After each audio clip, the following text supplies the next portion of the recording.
Good afternoon, everybody.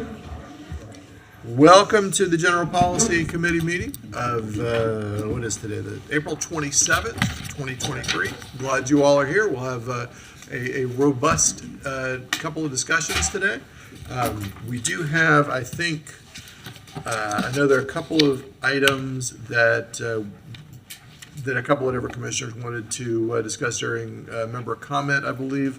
So it would be great if we could move that to the top of the agenda, just so that we don't, they're not going to be extensive, but so that we don't end up missing that. We do have, by the way, a hard exit at 6 o'clock because the planning board has to be here. So probably more like 5:50. I don't think we're going to be here that long, but you know, who knows? All right, with that in mind, Madam Clerk. Mr. Mayor, our first item is the adoption of the agenda. Commissioner Sacco. Thank you, Mr. Mayor. As you mentioned, I'd like to adopt the agenda, but move commissioner comment to the front of the agenda. Is there a second for that? Second. Okay, we have motion and second to adopt the agenda as printed, but to move member comment to the beginning of the agenda. Commissioner Sacco? Oh, I just took the ready one. All right, okay, thanks. I'm sorry, hit it again. Okay, all in favor? Aye. Any opposed? All right, we have an agenda. Madam Clerk. Mr. Mayor, we have the approval of the minutes for April 13th with the recommendation that the General Policy Committee approve these minutes. Is there a motion to adopt the minutes? So moved. Second. We have motion and second to adopt the minutes. All in favor, say aye. Aye. Any opposed? All right, we have minutes. Our next item is member comment. Very good. Commissioner Sacco. Thank you, Mr. Mayor. Since you mentioned the plan board, a matter came to my attention yesterday that pending a couple of vacancies on the board and some new members having a probationary window that we can waive, our plan board may not be able to actually function tonight, which is a waste of our volunteers' times, our staff times, business time, company times. And we are allowed to make that a motion to waive that probationary period. And so I'd like to move that we waive the probationary period for member Nick. And I'm forgetting his last name now, but it's very common, and I feel terrible. Our newest member. Our newest member, so that he may actually constitute, count towards quorum and vote tonight in our plan board meeting. Is there a second? Second. All right, we have motion and second to waive waive our rules so the plan board newest member can participate fully in the meeting. Commissioner Book. This is just a question. So as a probationary member, they can't vote? Correct. For the first 60 days on the plan board, we have a rule that exists, and I haven't had anybody able to explain to me why, that they don't get to vote for the first 60 days. That's the only, yeah, and they don't count for quorum. They don't count for quorum, and they're unable to weigh in on matters in a vote? Correct. Okay, understood. Thank you, Mr. Mayor. Commissioner Willits. How many days is our newest member currently at? He should be at 30, I believe. 30 was So it? he would have, the next meeting, he'd be able to be a full member, but until then, his presence serves no purpose. Thank you. I see no other lights. Anyone from the public wish to comment on this? Okay. All in favor, say aye. Aye. Any opposed? All right. Madam Clerk, if you will pass that on to the plan board, please, and let them know that he will be eligible to vote. I'm also interested, just informationally, that at some point in the not distant future, we learn why that prohibition exists, and if it's just because that's how we've always done it, that we potentially bring forth a motion to get rid of that. Because again, there are no other of our 26 or 27 advisory boards with that prohibition that I'm aware of. Did you want to weigh in on that? Yes, Mr. Mayor, we'd be happy to do that. I think it is probably just tradition. That probationary provision applies to, I believe, all of your quasi-judicial boards. Oh, okay. But that is something that we're happy to look at and bring back some recommendations for you. Excellent. And if there's a good reason for it, we should keep it in place. But if it's just tradition, then perhaps we should reconsider. All right, thank you. Commissioner Chestnut, you had expressed an interest in having a general policy discussion about something. Towing. Okay. Towing. So do you want to make a motion to add that to a future GPC agenda Yes, sometime this I would. quarter? Thank you, Mr. Mayor. I move that we add towing, the discussion of towing and all of the intricacies of it to one of our general policy meetings. I'll second that. Okay, we have motion and second to add a towing general towing discussion to GPC meeting in the not distant future. Any questions regarding this? Nope. Anyone from the public want to weigh in on that? Okay, all in favor, say aye. Aye. Any opposed? All right, please Thank you. agenda that for us. Will do, Mr. Mayor. Any other member comment? I don't see any other lights. Okay. Madam Clerk. Mr. Mayor, our next item is 2023-378, presentation by Wild Spaces and Public Places on the Thelma A. Boltin Center, with the recommendation that the General Policy Committee, one, hear an update on the Thelma A. Boltin Center project, and two, provide direction to staff on how to proceed based on the options recommended by staff. Thank you. Mr. Persons, acting on behalf of the city manager today while she works on budget issues. Do you want to open up the item for us here? Absolutely. Thank you, Mr. Mayor. We have an update for you on the current status of the work that we've been doing on the Thelma Boltin Center, including some options for the commission to consider about how to proceed with this. We're looking forward to moving forward with the project, and we have a presentation from the director of Wild Spaces Public Places, Betsy Waite, and she has some accompaniment from some of the other parks folks. Very good. Thank you. Welcome, Ms. Waite. Good afternoon, Mayor, Commissioners. Thank you so much for this opportunity. Okay. So the Gainesville Servicemen Center was dedicated in 1943, and servicemen from Camp Blanding, the Alachua Army Air Base, Officer Candidate School, and the 62nd College Training Detachment attended events organized by the program director, Thelma A. Boltin, 7 days a week from 10 a.m. to 11 p.m., and that included dances, plays, variety shows, sing-alongs, and much more. There was a rich history associated with the Thelma A. Boltin Center. And this afternoon, we'll be discussing again, the project's history, how we got to where we are today, 4 design options to include cost estimates, and then we'll also be diving in some detailed information on the programming opportunities and constraints associated with each option before you today. So I'm going to go over 20 different milestones or events, starting with 1999. So in 1999, the city conducted a minor renovation of the Thelma A. Boltin Center. So 20 years later, in 2019, city facilities requested funding for a new roof for the center through the city's Community Investment Program, or CIP. Termites damaged the building periodically since the 1999 renovation. In August of 2019, the General Policy Committee approved Wild Spaces to move forward with a comprehensive renovation plan for the Thelma A. Boltin Center, and design kicked off shortly thereafter. So this Wild Spaces renovation project, it began with the assumptions that the building was structurally sound and that city facilities would get enough funding through the city's CIP program to have a budget to replace the roof. As it turned out, we have since learned neither of those assumptions were true. So the Wild Spaces renovation project, it focused on an interior renovation and a small expansion to the north side of the building to provide for back of house and additional utilization of the stage space, such as adding a green room, expanding the kitchen, improving the restrooms, etc. So we had estimated that this was going to be around a $2 million improvement project, and that's what's currently budgeted for this particular project. In January of 2020, we went out for design services RFQ. So we worked with city procurement staff, and they posted that on DemandStar, and we received interest from design teams or who wanted to work on the project. Okay. In May of 2020, the City Commission formally approved a contract with the design team, Wanamaker Jensen Architects, also known as WJA, and the renovation design began. And then we get to December of 2020. So the renovation plan set, we're about 60% complete, we're making great progress, and then staff discovers that there's a structural failure, or what appeared to be a structural failure in the auditorium's roof.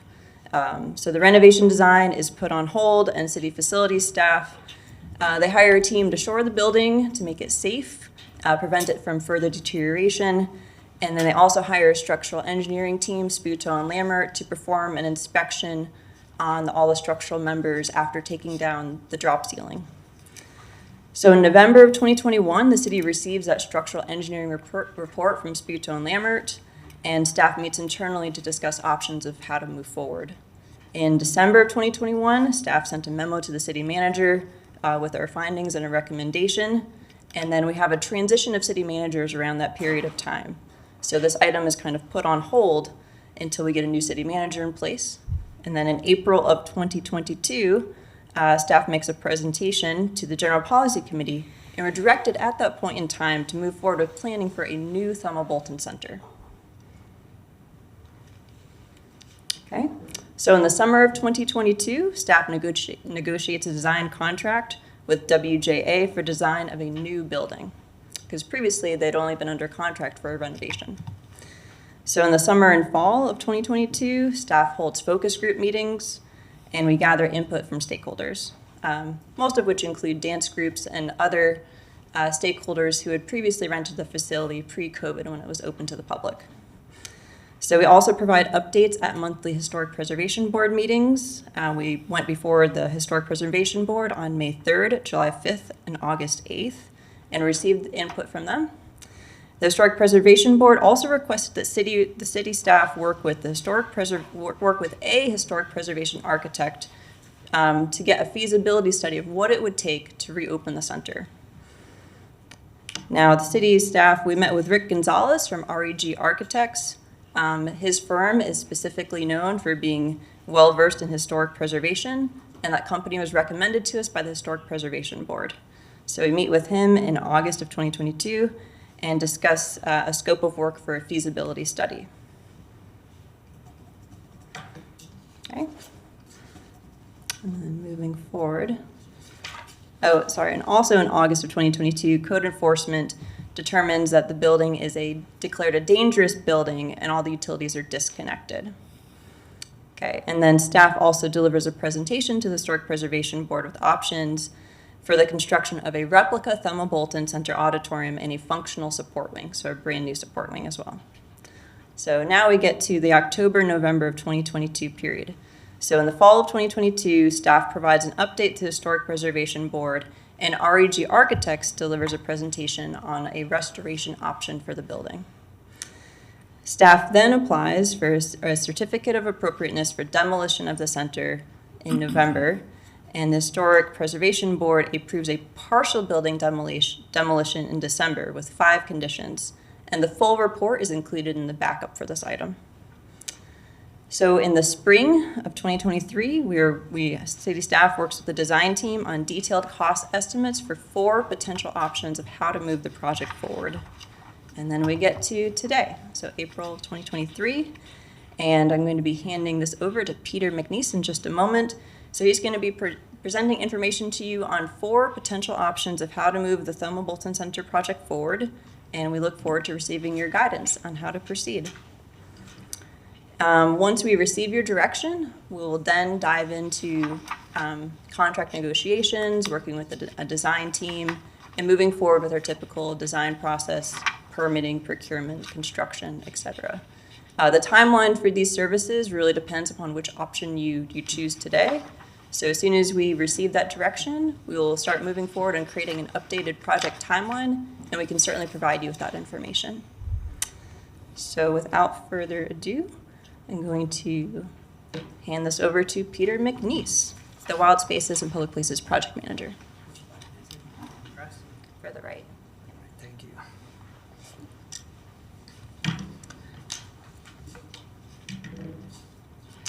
Good afternoon, Mr. Mayor and Commissioners. My name is Pete McNeese, and I work for Betsy Waite as a project manager for the Wild Spaces and Public Places program.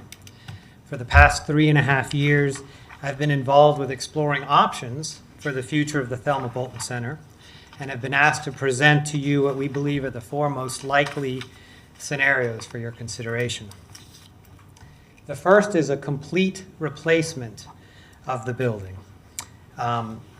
It would take the existing facility and replace it completely with a new one. The second is what people have referred to as a partial restoration, where we keep 2 walls of the existing auditorium, but the rest of the building is demolished and replaced.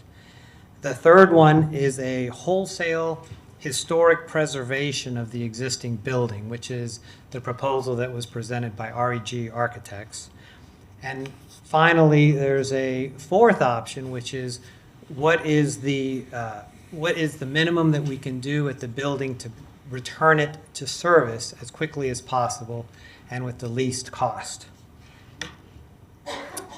What we did is hired Wanamaker Jensen Architects to prepare very detailed estimates for these three options so that we'd have good information to share with you.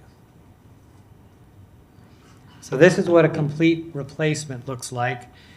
It's going to cost about $454 per square foot, so it's a hefty price tag, $5.6 million. The auditorium is, as it exists right now, is pictured on the left. On the right is a rendering of the replacement auditorium that was being proposed by Wanamaker Jensen Architects. And you can see that they've tried to make it as similar to the existing architecture as possible. So in this scenario, the entire building is moved north in the lot to correct some of the systemic drainage issues that we have with the current site. And it also allows them to create a front lawn area that mimics the gardens that we have at the Thomas Center. The size of this building also increases. It goes up by about a third, so it's a little over 12,000 square feet compared to its existing 9,000 square feet. And that's to better accommodate the programming needs of the community groups that we met during the design phase. The auditorium and the building are built to match the architectural style of the building, and the cost per square foot actually came in higher than what we expected based on some recent construction projects that we've done at the Aquatic Center at the Massey Park and the Clarence R. Kelly Community Center. Both of those came in significantly less expensive, and so the cost of construction is increasing, and that's not working in our favor right now. A partial restoration would restore or would maintain these two facades. This is the south facade facing Northeast 2nd Avenue and the east facade facing Northeast 5th Street. Those two walls of the auditorium would remain, but everything else would be demolished and be replaced with a new building. We would go to the next slide. We would correct some of the structural and design deficiencies in those two walls to make sure that we don't have some of the problems we have now with those walls that are failing.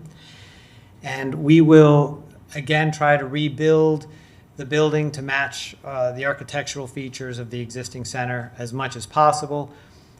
We don't have an actual design for this option, so what we're showing there is just a rough draft of what it might look like.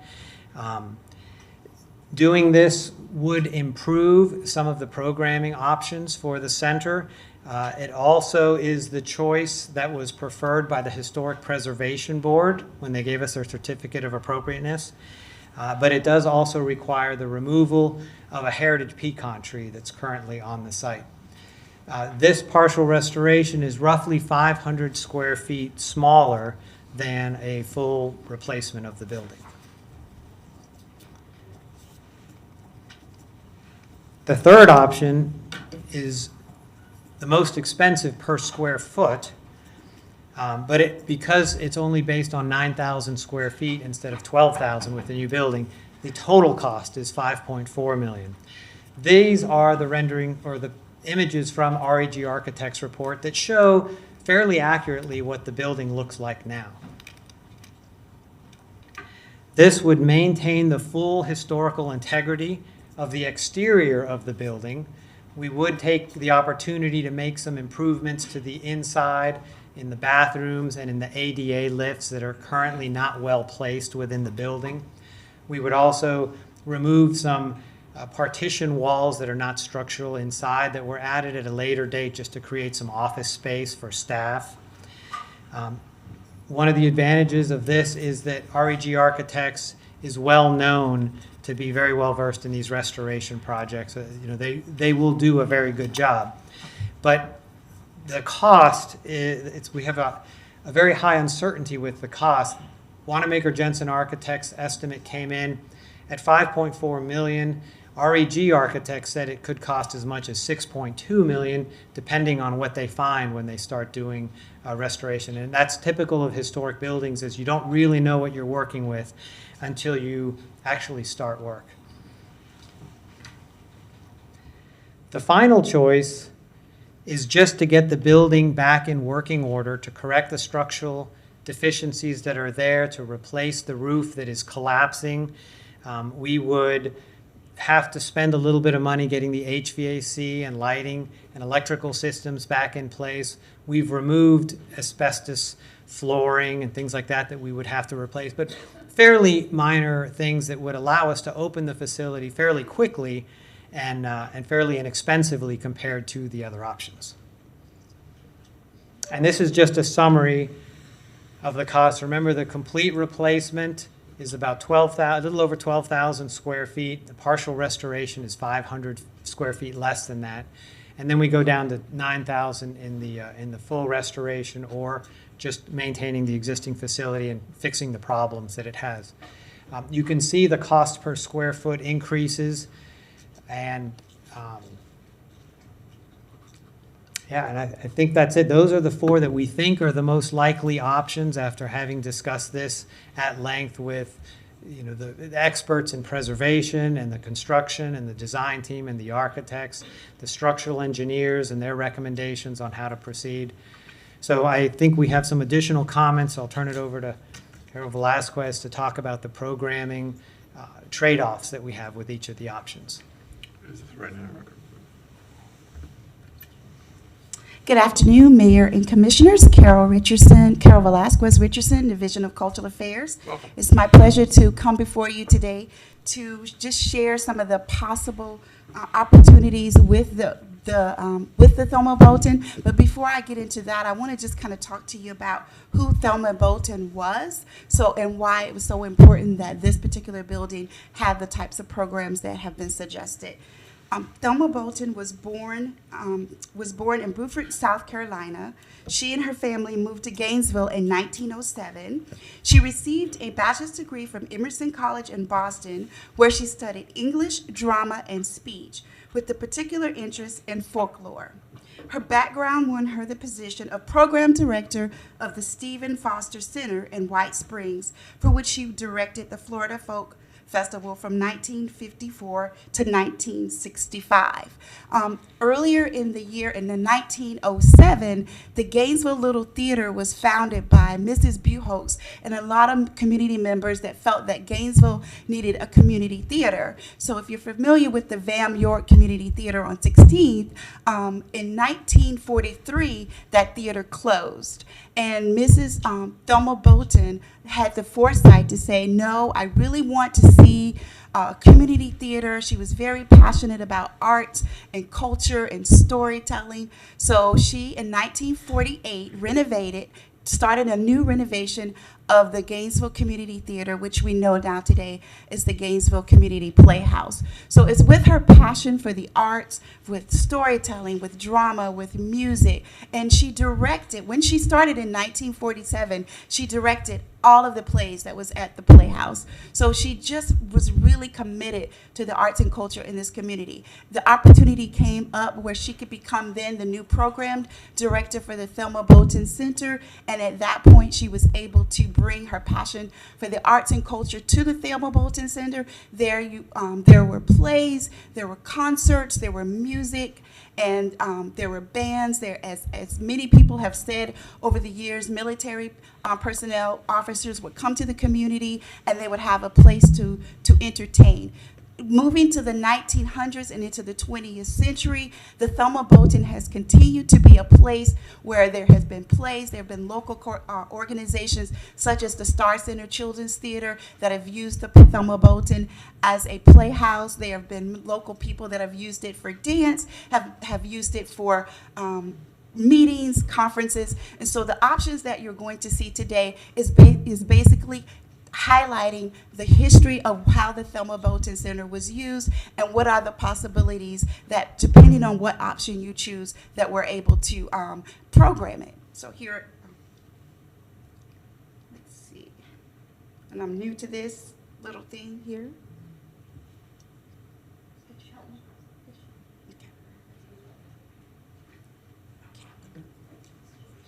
And I like this quote while she's coming up to help me with this.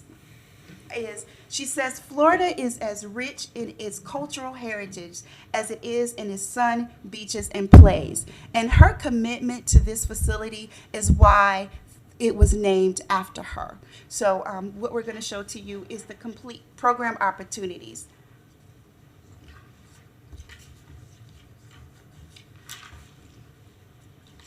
Okay, so with option A, that Mr. McNeese mentioned, if we went with the complete replacement, possible options would be a large auditorium that would seat small to large dance groups, large meetings such as expos, town halls, large workshops, large rentals such as banquets, receptions, and large classes. We would have some additional enhanced services such as theatrical performances on the high and the low spectrum, concerts and award events. We would be able to have multi-purpose rooms. These also can host small dance groups, dance classes, choral groups with risers, meetings, workshops. Then we would have a lobby. This lobby would be for meetings, social events, receptionists, small art displays, gallery walls, concessions, which will provide additional rental income for this concession space, as well as a green room for artists and for dance groups such as Gainesville Children's Chorus Unit, Gainesville Dance Units. We would have a green room for that. The staffing requirements for option A would require 1 full-time technical support person, 4 full-time building attendants, and 1 full-time rental coordinator. Option 2, which was the partial restoration, we would still be able to offer enhanced services, but we would lose a little bit. We would still be able to offer the small to large dance groups, large meeting spaces like expos and town hall, large workshops, large rentals. The enhanced services that we would be able to offer would be theatrical performances, medium to low technical due to the size and lack of a back of house, and concerts. Without enhanced lighting and sound, we would have theatrical performances, which are basically on the low technical requirements. We would still be able to do awards. We would still have multi-purpose rooms for small dance groups, dance classes, choral groups, meetings, and so forth. A lobby, we're not quite sure with option 2. We would probably be able to do small rentals in our lobby area. Those rentals could be in meetings, social events, or receptions, and we would be able to incorporate art along the wall, which Art in Public Places Trust is really committed to having art in our public buildings, so this would be an option to do that. The staffing requirements for this would be 7 days a week. We would need 1 full-time technical support person to run sound and lighting, 4 full-time building attendants, and 1 full-time rental coordinator. Should we go with the option 3, restoration? Our services would still exist, but not as enhanced. We would have the large auditorium. We would have the stage with technical performances, still medium to low, concerts and award events. We would not be able to do more higher end theatrical performances because we would not have the infrastructure for lighting or design. We would have 1 open space, which would be part of the lobby, where we could have meetings, workshops, small rentals, small health classes, such as yoga, NIA, martial arts, and etc. And then finally, the last option, which was to repair the roof, we would not be able to offer any enhanced services. We would basically go back to what they were doing at the time at the Thelma Boltin Center prior, which is dance groups. We would have some meetings, some awards, but we would not be able to offer enhanced services to our neighbors.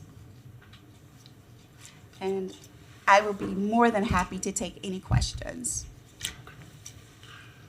Do we have any more presentations on this, or, okay, you're the one. Hang on just a minute. Mr. Parsons. Thank you, Mr. Mayor. So the city manager and I have spoken fairly extensively about the different options, and we've had a lot of internal discussions, both with staff from different parts of the organization that have been involved with this. From the manager's office perspective, we believe pretty strongly that the partial restoration option, which I think balances both the need for new construction and usable program space, as well as I think a desire from the community to see the portion of the building restored, consistent with what the Historic Preservation Board also recommended. That is really our recommendation for you to consider, is the partial restoration option. As you can see, the complete replacement, partial restoration, and complete restoration options are all roughly analogous in terms of additional funding that the commission will have to allocate. So we believe that partial restoration option is really the best option for us to recommend. Very good. Thank you. So before we go to questions, I want to make sure a couple things are well understood. This is a Wild Spaces Public Places project. However we do it, whichever option it is. So that means that it's paid for from that dedicated funding source. It is not, for folks watching from elsewhere, this is not coming from the general fund. But whatever we spend from the Wild Spaces total pot is money we can't spend on other Wild Spaces projects. So that's important to keep in mind. There will be some variance on that up and down depending on, because it is a sales tax. So depending on how sales go over the next 10 years, that's how much money we have to spend.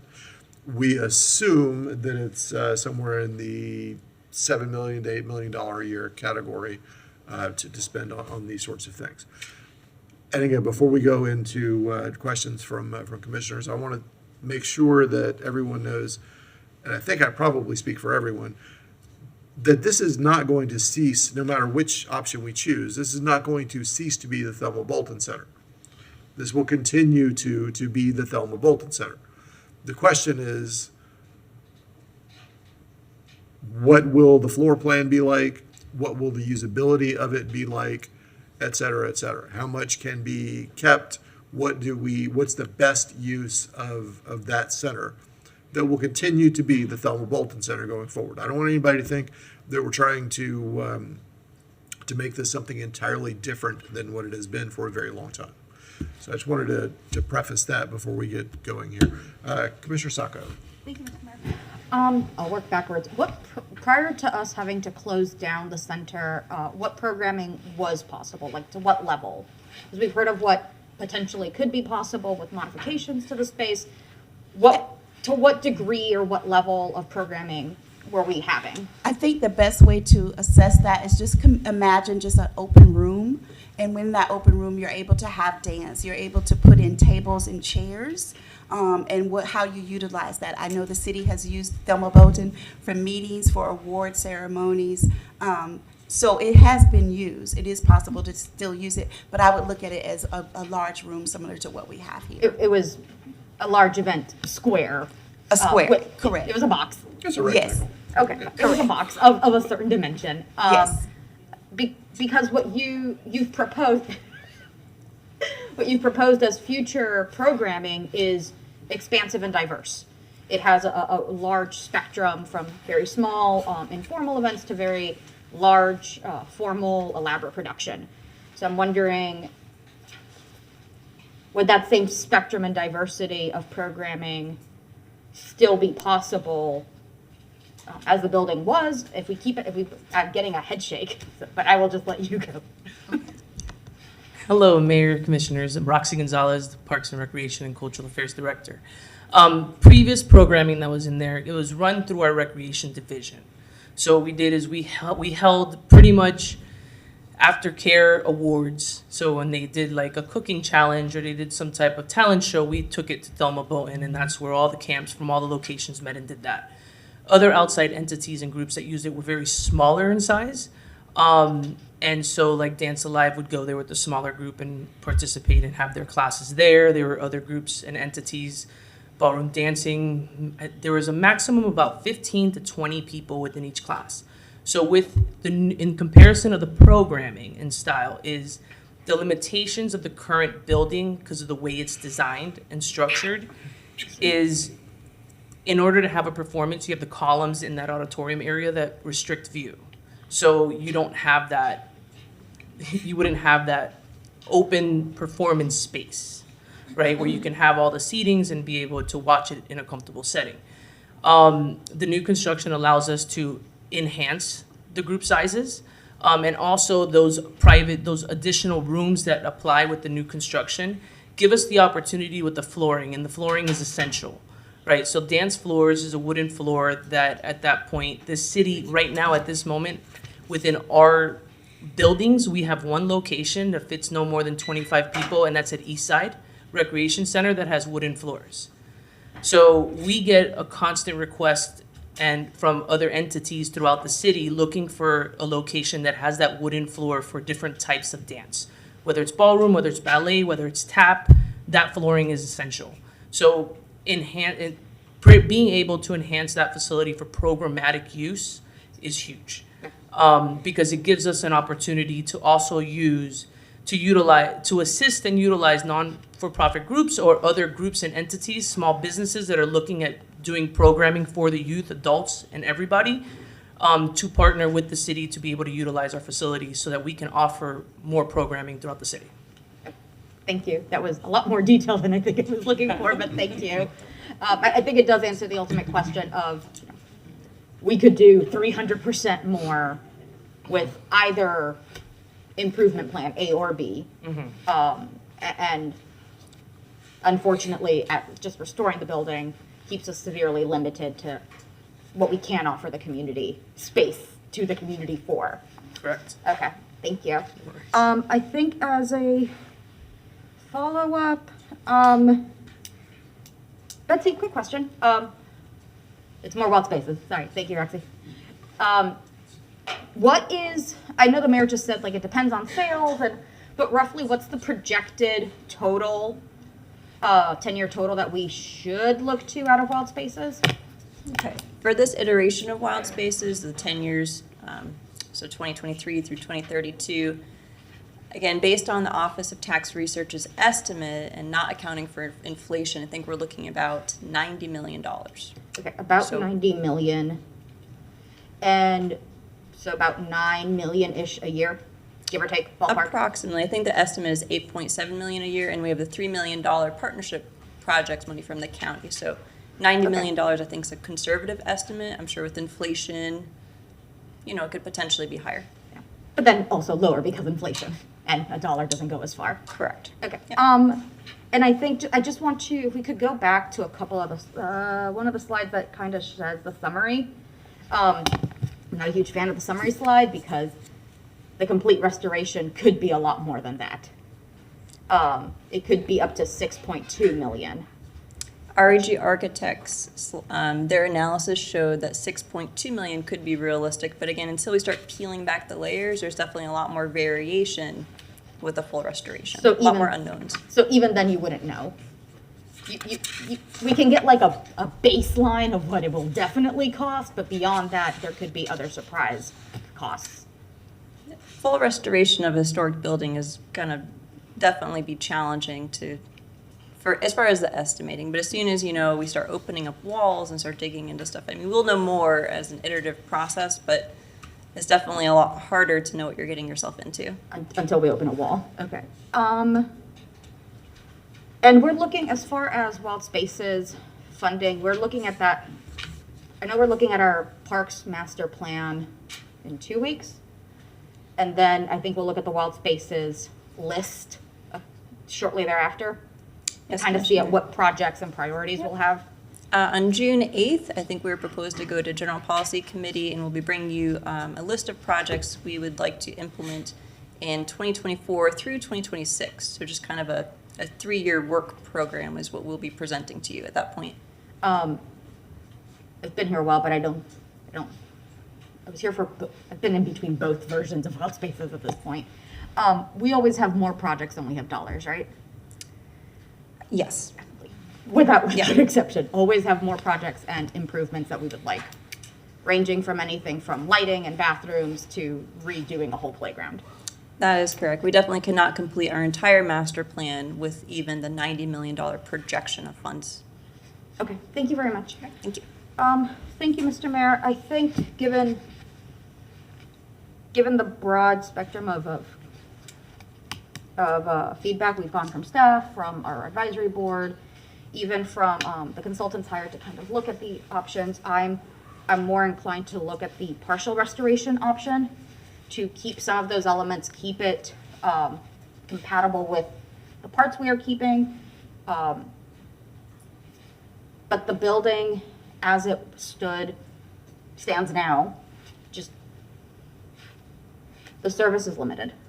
The service it can offer the community is incredibly limited by the constraints of, several decades of different design preferences and needs. And given what Gainesville tries to do through its parks and recreation departments, through Wild Spaces, to just be available to the community and all kinds of groups, and to be that low cost, low entry opportunity for so many groups, this is a space we would need. This is a space we need to actually serve all of those small groups that wouldn't have an opportunity elsewhere. I hesitate at the complete restoration, not just the cost objectively, but what it would cost us in terms of other things we can do. I know one of the things that staff has mentioned looking at with Wild Space is just basic lighting of our parks. Like, I don't think I can justify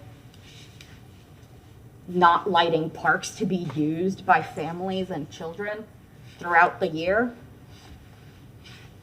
to save a building that still would not be able to be used by families or other groups most of the year for most options. So I'm currently preferring the partial restoration in agreement with staff and with our advisory board. And hopefully we can save as much as possible and incorporate and reuse as many elements as we can salvage. But that is my preference as of now. Thank you, Mr. Mayor. Thank you.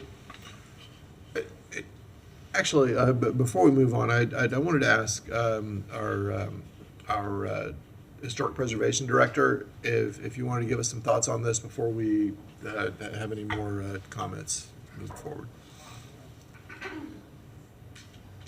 Thank you, Mr. Mayor and Commissioners, and welcome to the new Commissioners.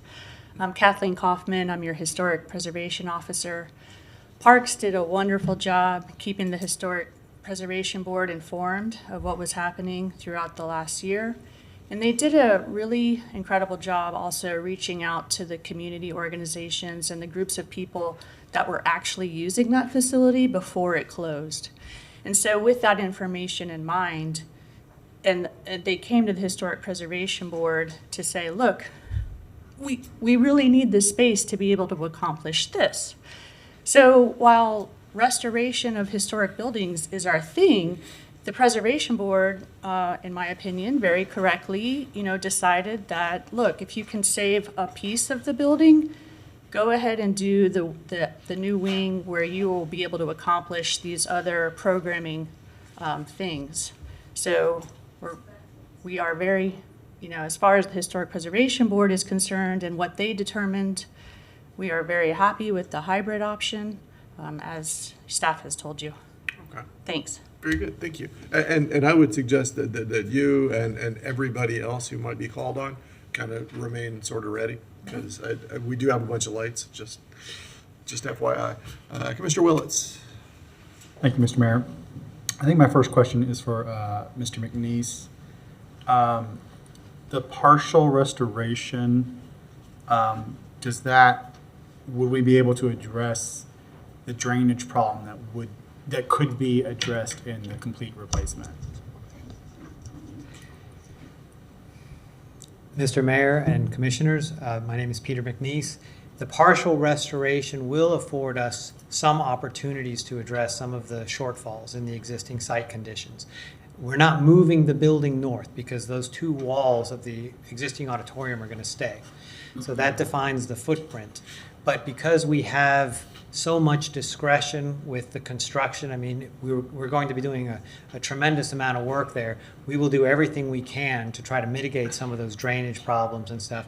I think we can do a fairly good job of addressing them because of the fact that it's a wholesale construction. In the past, some of the things that they've done on the site were just Band-Aid fixes to try to make it through some of the larger weather events. I think we're going to be able to address the drainage issues.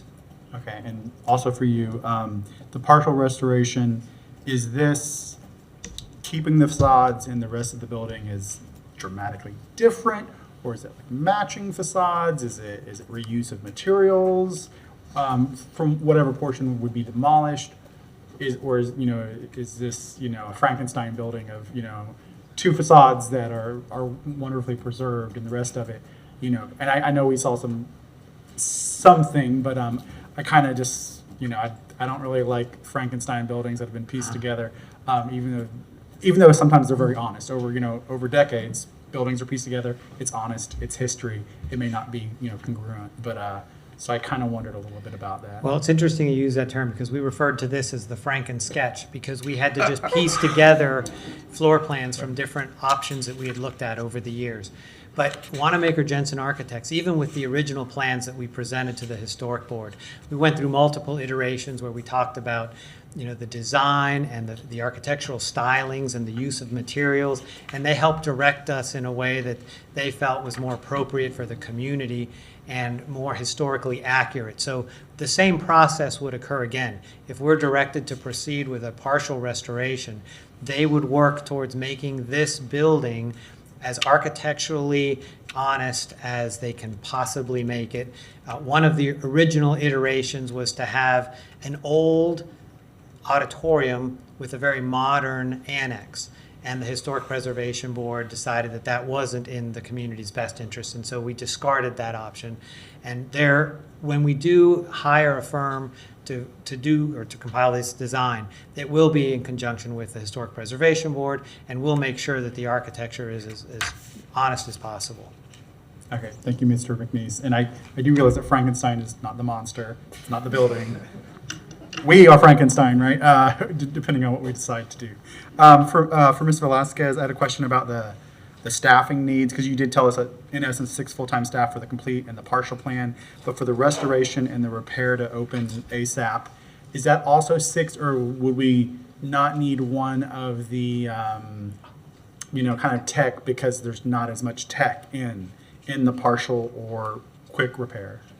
Mayor, Commissioners, Leslie Ladendorf, Assistant Director for Parks. I kind of was in charge of that part of this presentation. The staffing estimates were based on the enhanced services. So as each service level went down, so did our tech or rental needs. The more it's rented, the more staffing you'll need for the rental coordinator. It'll be a very busy place if it's enhanced. And then the technical becomes, if we're adding in an enhanced stage with lighting and sound and equipment of that sort, there's going to need to be some technical assistance. We can't expect someone to come in and rent it and be like, and here you go. So that's kind of where we came through with those staffing estimates. It sounds like that person would have to be multi-talented unless we're borrowing from other people half-time, someone who's... Yeah. Okay. I asked that because it is, this has become, in essence, it starts off as several years ago, a $2 million project to a now up to 6.2. And though this is wild spaces, public places, the staffing is going to be paid from general fund, correct? It starts out in wild spaces. All of that? It starts off, is this the... Eventually, it should step down eventually into general This fund. is the step down, okay. Okay. I think that answers, also about that, this is the...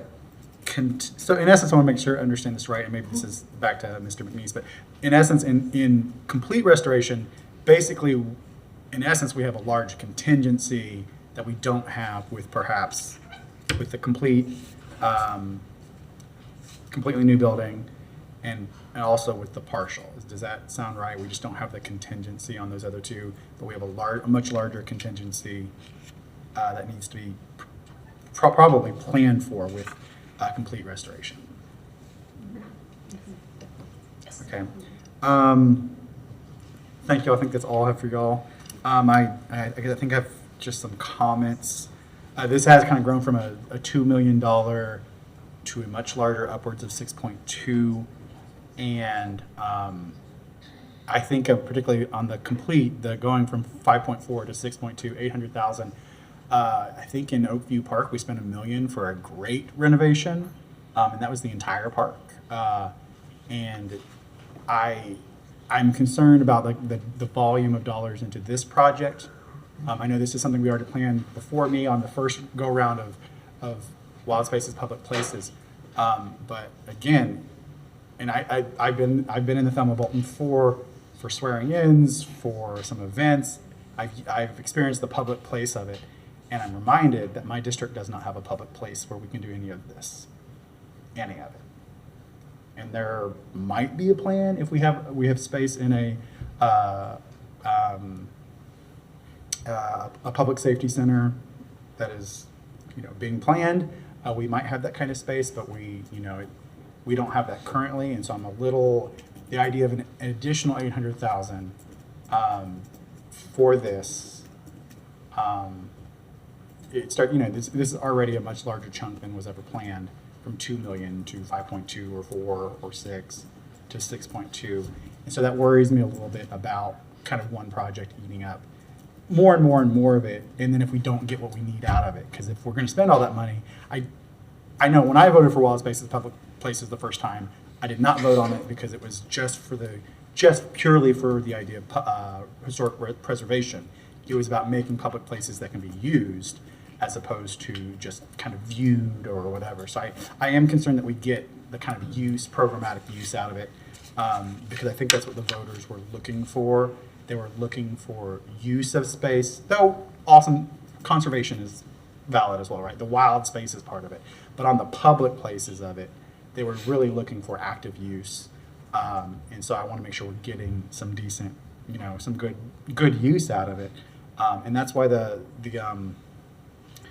I lean more towards just the complete, because it's cleaner. That's what I lean towards.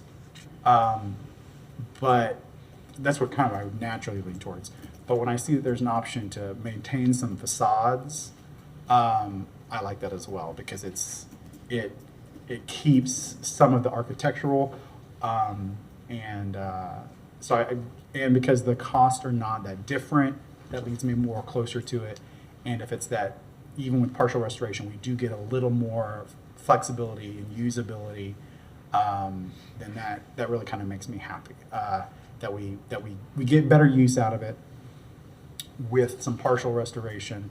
And overall, I love the idea that this is still a facility, as the mayor said, that this is still the Thelma Boltin Center. It is still a place for small to medium usage.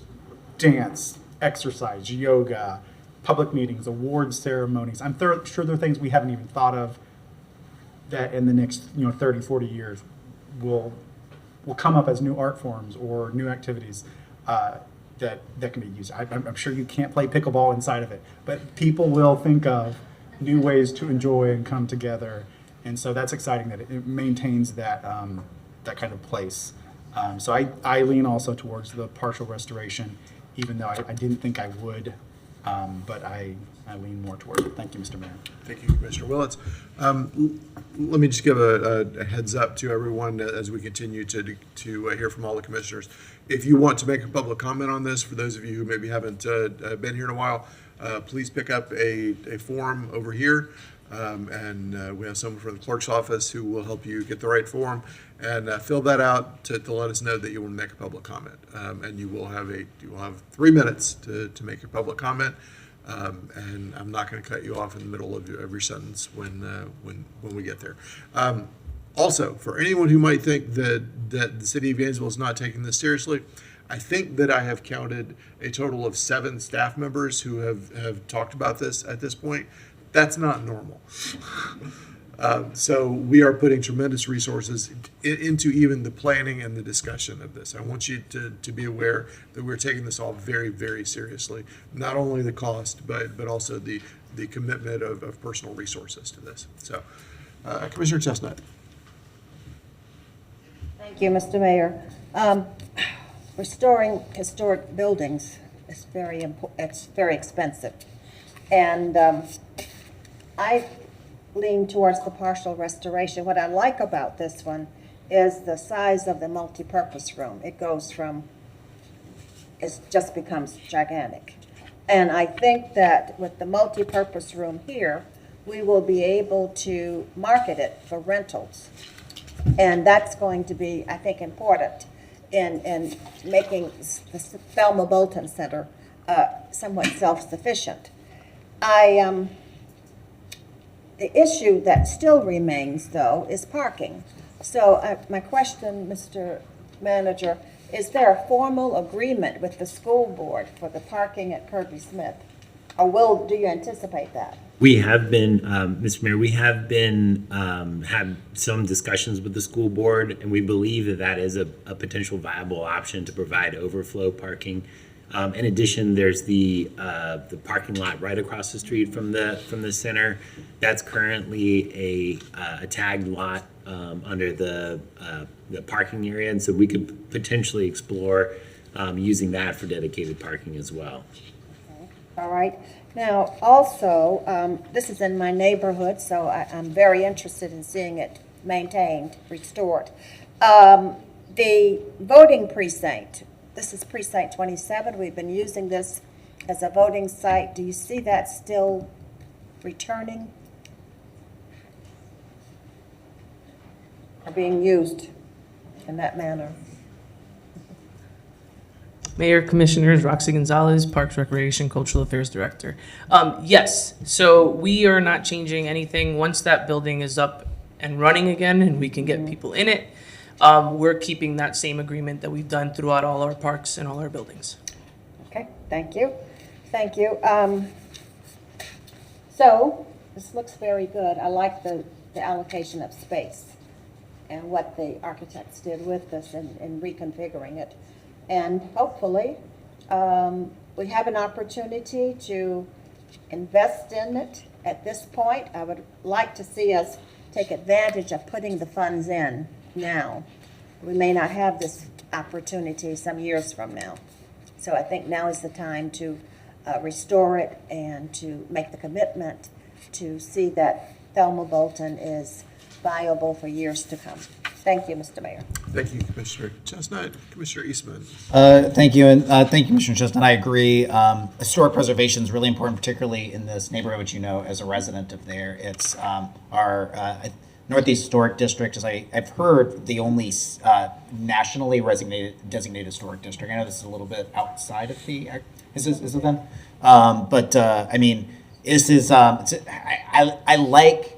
What staff is trying to put together here, which is a mix of, recognizing that we're trying to make our downtown and the area around it really a cultural center, an artistic center, and we just don't have the space and the locations for, like the contra dancing that I remember seeing as I went by there back when, and in a lot of the theater and a lot of that we're losing a lot of those spaces. I guess I'll be the only one to ask questions about option 4, which was just sort of propping it back up and putting it on there. I was not. I've gone back and forth on sort of option 2, which everyone seemed to show a lot of interest in, and then option 4. But I'd like to hear from Mr. McNeese because my worry with that one, of course, the total loss of all programming there. But you mentioned before how we have in the past done everything's sort of just been a Band-Aid, right? That we've kind of kicked the can down the road on it. And my worry with one of the less expensive restoration portion of that is,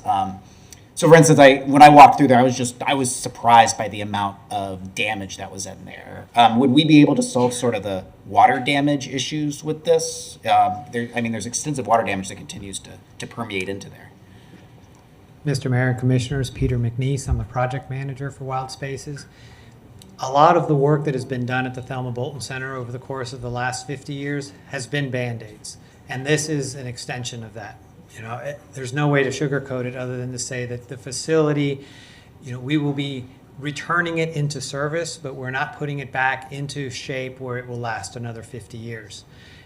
This option was prepared and presented as the least worst option, or as, I don't know, maybe that's not even a fair characterization of it, but $5.4 million is an enormous amount of money in this climate. It's double the size of any Wild Spaces project to date.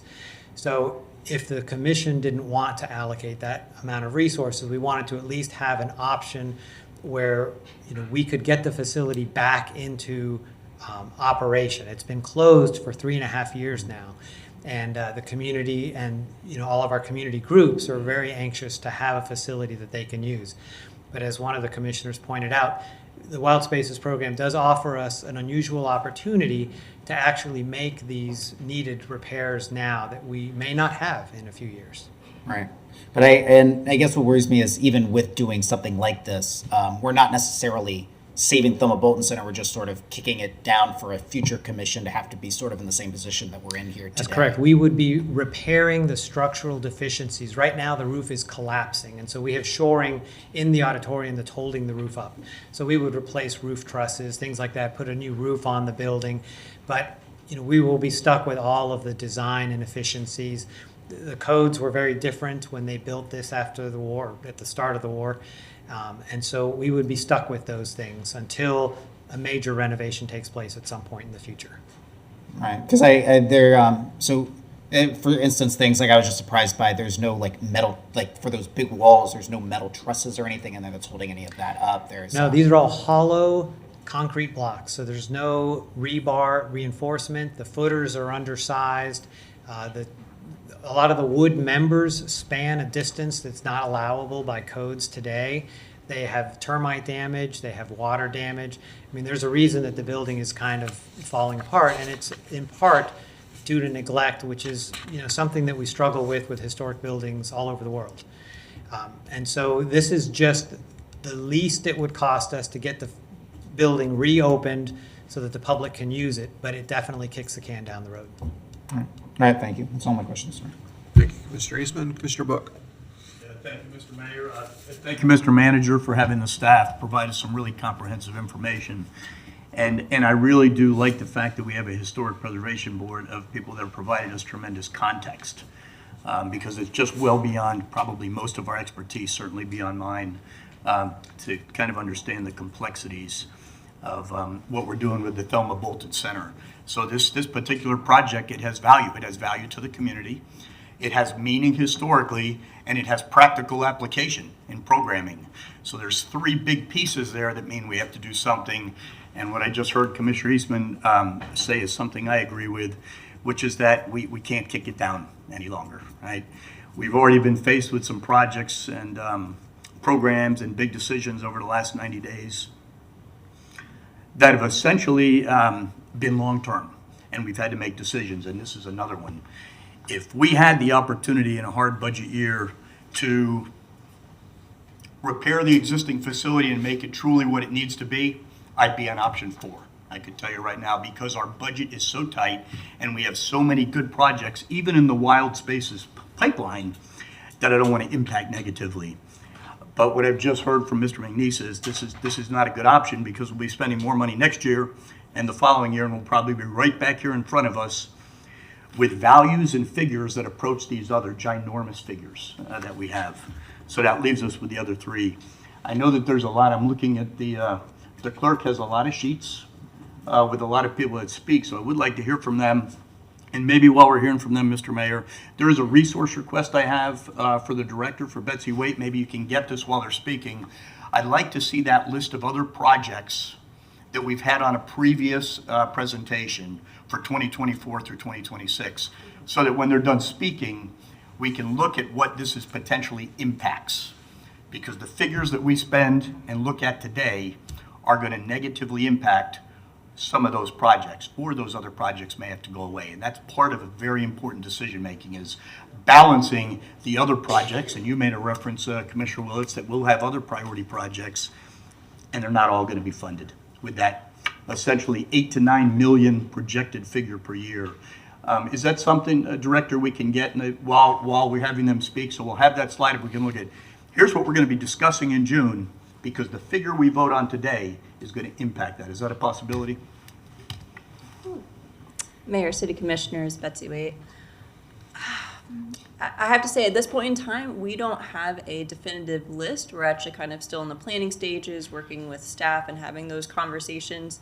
So I have a draft, but there's no cost estimates associated, so it'd be hard for you to look at that today and really see what the cost impact would be of allocating additional budget here.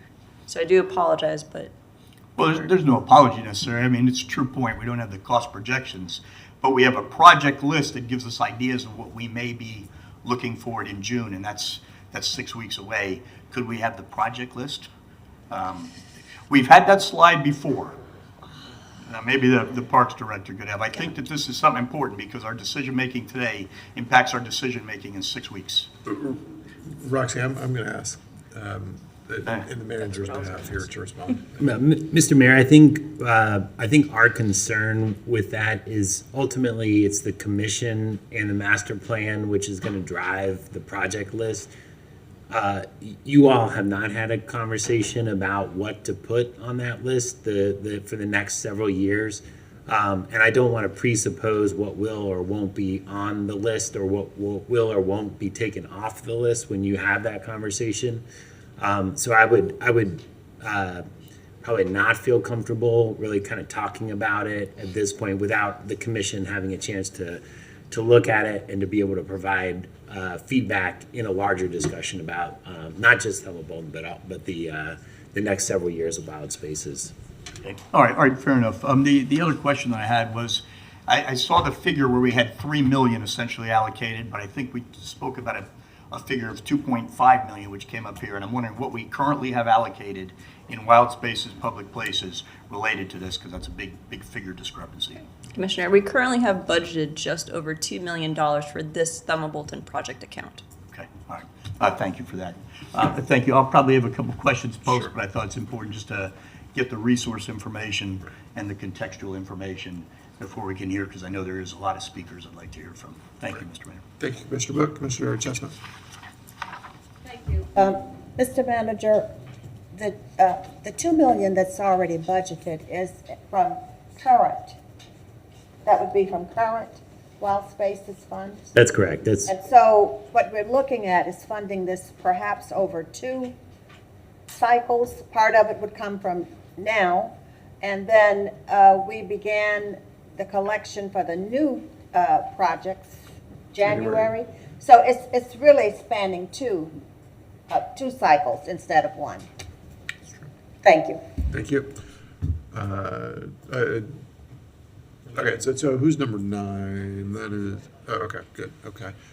Commissioner Willits, and then I'm going to weigh in, and then we'll go out to the public. So to Commissioner Chestnut's point, would this become our first project on our new wild spaces? In essence, I mean, a portion of it, in essence, would this be the first project on our new timeline, in essence, at least as far as kind of funding? Because, we have $2 million budgeted previously, and in the truth, is this like our first? Commission, Mayor. So we do have some funding from the previous iteration of Wild Spaces, 2018 through 2022, that has not, actually 2017 through 2022, that has not been spent yet. So I don't have that exact number before me, but so we have money coming in with the new iteration of Wild Spaces, but there still is some unspent money from the previous round. Okay, so I think partially to Commissioner Book's point is I want to understand going from 2.1 to 5.6. Is that coming from stuff we've already collected, and to his point, will this be impacting our next? When we meet in June, are we going to have 2 or 3 X million less to work with? I mean, that is correct. I mean, anything you budget for in addition for this project would take away from future work, but we still have some unobligated funds from the last iteration of Wild Spaces that would, needs to be spent in some way, shape, or form. Okay, thank you. Thank you. Commissioner Chestnut. So just just to be sure. So probably half of the money is coming from existing. And the second half comes with the second iteration of Wild Spaces. That's a fair way to think about it. Yeah, that's the way I'm seeing it. So you're not taking 5 million out of the brand-new funds. That's true. Thank you. You're welcome. So let's try to think about this in some both past and current construction concepts. Number one, the idea, when we started this conversation way back, at a $2 million number, I don't know if any of you have tried to get any work done at your own house lately. $2 million for a facility like this, it just isn't, it's barely a thing. A couple of years ago, a year and a half ago, I guess, not too far in the past, we built the brand new Clarence Kelly Center, and that was in the 2 millions area. That was starting from scratch, basically. And if we tried to do that again today, it would be a whole lot more money even than that was. That's the realities of construction inflation. The hope is that there's some plateau on that and maybe even a little decline so that it doesn't take us quite as far as the $5.6 million number, but it might be a little more than that. We need to be prepared for that. Those are just realities of 2023 construction projects.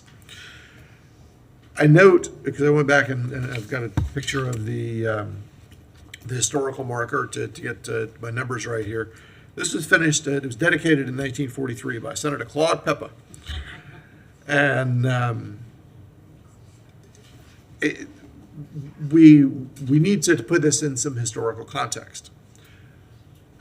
Buildings that were built stateside in the early 1940s often weren't built great. Some of them were, but the best construction materials were going somewhere else during the early 1940s.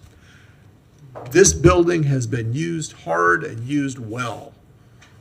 And it is a well-loved building by a whole lot of people in a lot of different decades, different generations in our community for a lot of different things. It has served us very well. The question that I try to keep in mind as we make these decisions is, if Thelma Boltin were a city worker now and came up to the lectern to tell us what she thought we needed, I don't know. I didn't know her. But what I try to think about is, would she have said, keep it exactly the way it was? Or would she say, let's get the most use we can, let's maintain character and get the most use that we can for the people who are going to use it for the next 80 years? And I'd like to think that she would go with that second option. It's hard for me not to think of it that way. You want to maintain the character, but you want to make sure that 20, 30, 80 years from now, people in Gainesville are getting maximum use from that building. It is also in a difficult and sensitive piece of land. It's right on Sweetwater Branch, which I'm going to talk about in a minute. It is a part of town where a lot of construction is probably not going to be welcomed.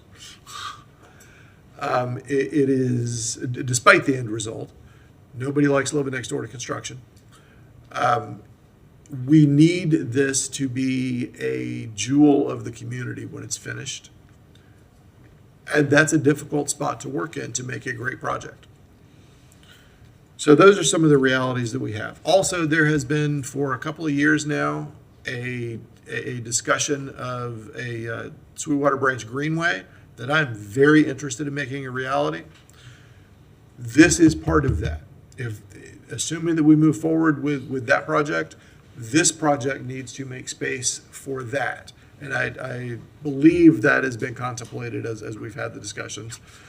I'm not certain, but I believe it probably has. If not, it has to be, in my opinion.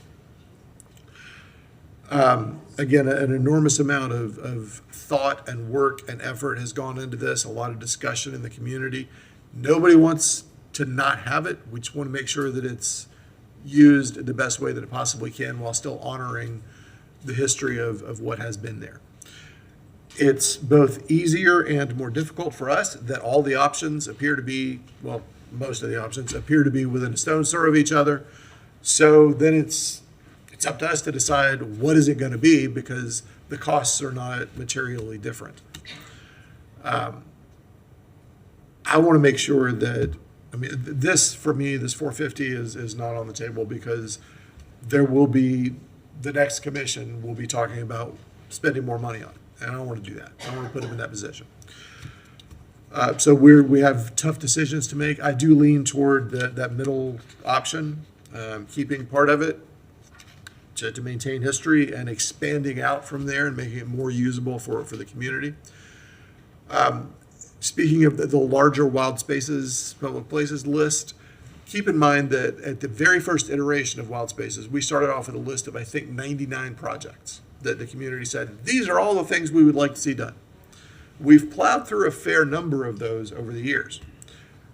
And I'm really proud of the things we've been able to accomplish. There's a lot more on there, and things will continue to be added to that. We will never, I hope, never run out of imagination for the things that we ought to be doing in this city. And those things continue to be added to the wild spaces list. That's just how it's going to be. But by saying that we're going to commit additional funds to this, there are things that are not going to get done on this list. That gets reshuffled every few years, by the way, the priority list for that. It's not the same list as it started out with years and years ago on a website to talk about the plan for wild spaces. We have a list for everybody's edification. We have a list of items on the wild spaces public places list that are currently in progress, and we have like that next up to be teed off list. Those things are going to move forward. This is part of that. What we're talking about when we talk about maybe not moving forward with things is the things that are not on the get ready to pull out the bulldozers list. Things that are further out from where we are right now. And again, that list gets shuffled every now and then anyway, as it should, because the community's priorities change. And I certainly don't think that we should say at the beginning of the 10 years, these are the things that must be done in this order. The community changes, the priorities change as well. So I hope that helps people feel a little bit better about where we are and how this moves forward, regardless of which item we pick here. And certainly, it doesn't sound like it, but it is possible that there could be a majority vote to go with the 450, which would open up some funds. I don't think we're going to go there. I do lean toward the hybrid middle option, which I find myself doing way too often these days, but that's okay. Yes, with that, I don't see any lights right now, so Madam Clerk, let's go ahead and go to the public, and then we will come back up here. Again, when you come up for comment, there'll be a green light on, assuming that everything works right. That means you've got plenty of time left. When you see the yellow light come on, you've got 1 minute or less left. And when you get to the red light, I'm going to ask you to please wrap up. Madam Clerk. Peterson, followed by Pam Lahiff, Donald Shepard, and Susan Stapleton. Welcome. Okay, well, thank you, Commission. First off, I want to say thank you very much for preserving the Boltin Center, and we as a community do really appreciate that from all of you. I'm a retired engineer and musician. I played in the Boltin Center originally back in the 80s with some bands, and I've been an avid concert dancer, like many people here throughout the years, and have been there many, many, many times. I do remember Thelma Boltin as a storyteller talking to children in the Boltin Center, and she always had a group of kids around her. She was a storyteller by nature, and I headed the Florida Folk Festival for many years. I used to see her on the stage there, so she was a very important figure. And I have to say that after seeing the presentation, I lean more towards a hybrid approach as well. I think it's nice to preserve some of the building and some of the structure, improve the drainage situation around the building and then make it better for all of us. Oh, I'm also a musician in the Gainesville Orchestra, so I was thinking there was another possibility of bringing smaller ensembles to this center, which we haven't done in the past, and that kind of sparked an idea maybe we could pursue as well, and I'll talk to them about that. So I grew up in Sarasota, did see a lot of historic buildings raised in my years there back in the 70s, especially the John Ringley Towers and Miramar, where there was funds allocated towards preservation, but somehow got undermined by developers and they ended up being torn down, which was very sad. Really don't want to see that happen to Gainesville because it's such a special community, and the Boltin Center is such an iconic figure. Incidentally, I used to do phase 1 environmental site assessments on the Hawtown Greenway project back in the 90s, which unfortunately didn't happen. But thank you very much. Thank you. And as we've just had a wonderful example of, just because you have 3 minutes doesn't mean you got to use 3 minutes. Pam Lohe, followed by Donald Shepard and Susan Stapleton. I want to tell you how impressed I am. Hold it. There you go. I want to tell you, so now you can hear, that I'm very impressed by all of you and the attention that you're giving to this historic building. This is wonderful. I come from Miami, and I'm very impressed here. So thank you. And I want to emphasize that I was active in this latest festival, which was Sarah's Sweetwater Greenway Loop Festival, which is the first time ever that we've had it. And I feel that if you do the partial restoration, where you are retaining some of the authentic building and doing it right, that I'd be really thrilled with that. And also, I like to think about the additional Greenway Loop aspect of what I was involved with this latest festival. And therefore, I see you as doing, additionally to that space, the Thelma Boltin building, and the Greenway area, the natural, the environmental aspects of that added to it would be a fine, very fine use of the space, and I'm sure we can find many ways to use that size facility, and you will have accomplished a number of things. This has an historic marker in front of it. It needs to be historic, really there. That means a lot to me. I was active in historic in Miami as well. So that's very important. But the Greenway part is also very important to me, and I want to see that come through and make our city even better with this addition. So thank you very much. Thank you.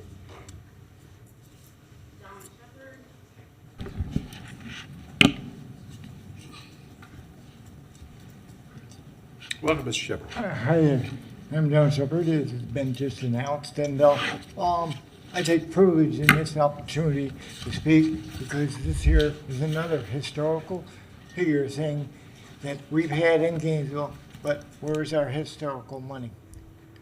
This here, I don't hear that much about.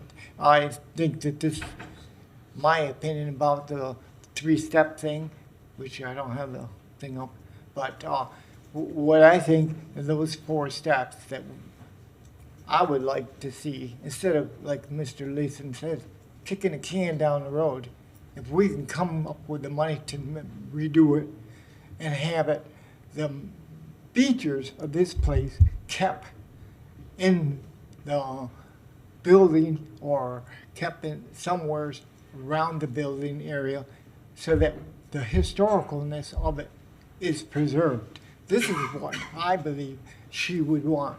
My godfather started this town back in 1923. And when he came here, the first building was built here was of the cobblestone church over on Hawthorne Road.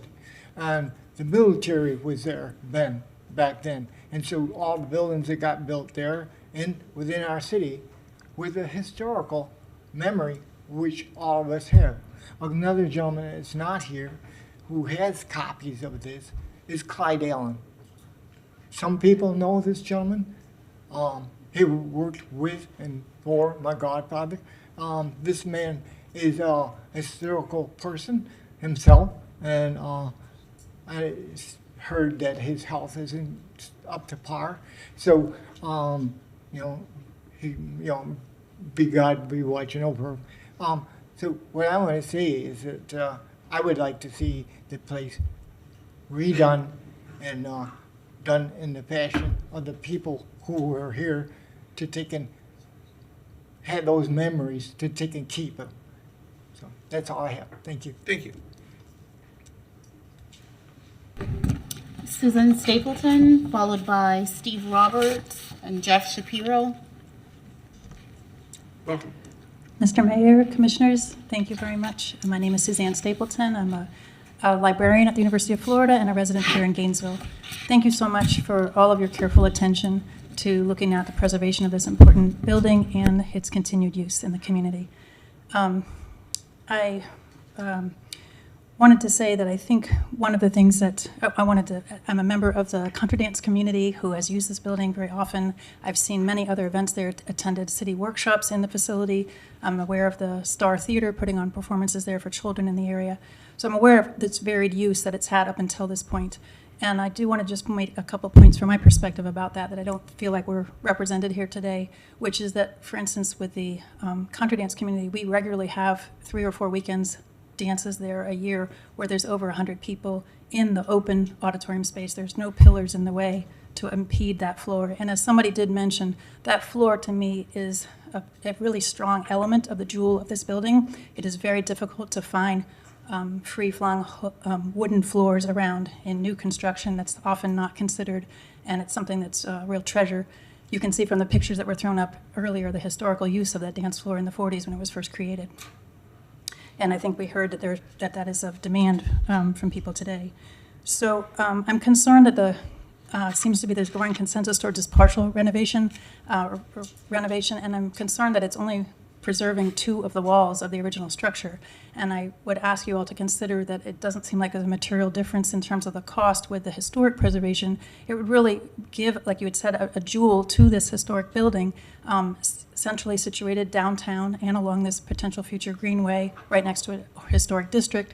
And it has ties directly into the veterans community, our social and civic engagement community, theaters, and I feel like and the rock and roll. There's a number of famous rock and roll musicians that have grown up here in Gainesville, and there's ties to them having played in this facility on the existing stage and dance floor there. So I really feel like it's a unique opportunity to raise up a historic building and preserve it in its current, improve it and restore it in its current condition, but improve the interiors, which is what I heard from the Planning Commission, that they would expand the ADA facilities, expand the bathrooms, remove some of the interior smaller wall space that's made that lower lobby very small, and would open that up to be a smaller rentable space again with removing the small office divisions. So I'd encourage you to consider that. I think it's only I think there was a $5.4 million. I recognize that the architects that came up with that plan said that the cost may go up higher, but it does seem like this is a unique opportunity to preserve a historic building. Thank you. Thank you for your time. Thanks.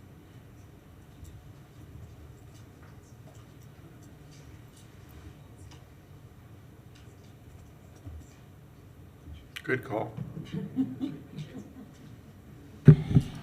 Mr. Mayor, I have Steve Roberts, followed by Jeff Shapiro and Matthew Hurst. Good afternoon. My name is Steve Roberts. My wife and I live in a house in the Duck Pond across the street from the Thelma Boltin Center. I have to tell you that personally I lean towards complete restoration, but I understand the rationale for partial restoration. I would just point out that I think that the name partial restoration is a little disingenuous. If you're only going to keep 2 walls out of an entire building, I'd call that almost complete replacement. But with that in mind, I think it's going to be very important, if you want to call this a restoration with a straight face, it's going to be very important to, since you're only keeping 2 walls, to pay attention to the architectural details and try to create something that really is a Thelma Boltin Center and not just another excuse for a building that we're going to stick Thelma Boltin's name on because it happens to be on the same site. So I realize this is a big picture discussion today, which road are we going to go down? And how much is that going to cost?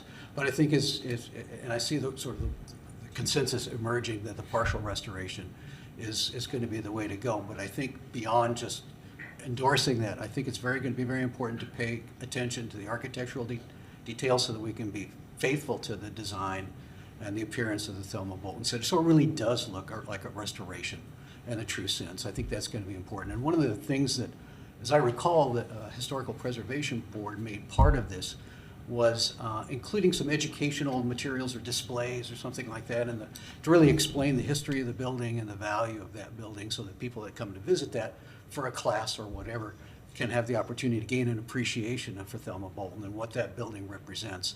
And I think that's going to be a very important aspect of really justifying to the community and the broader neighborhood of people who are maintaining their own historic homes and investing a lot of sweat and dollars in terms of making sure those aspects of the community help retain the character and historic nature of the neighborhood, that we do the best job we can on this particular building.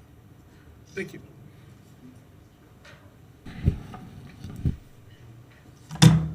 Welcome, Dr. Shapiro. Thank you, Mr. Mayor, Commissioners.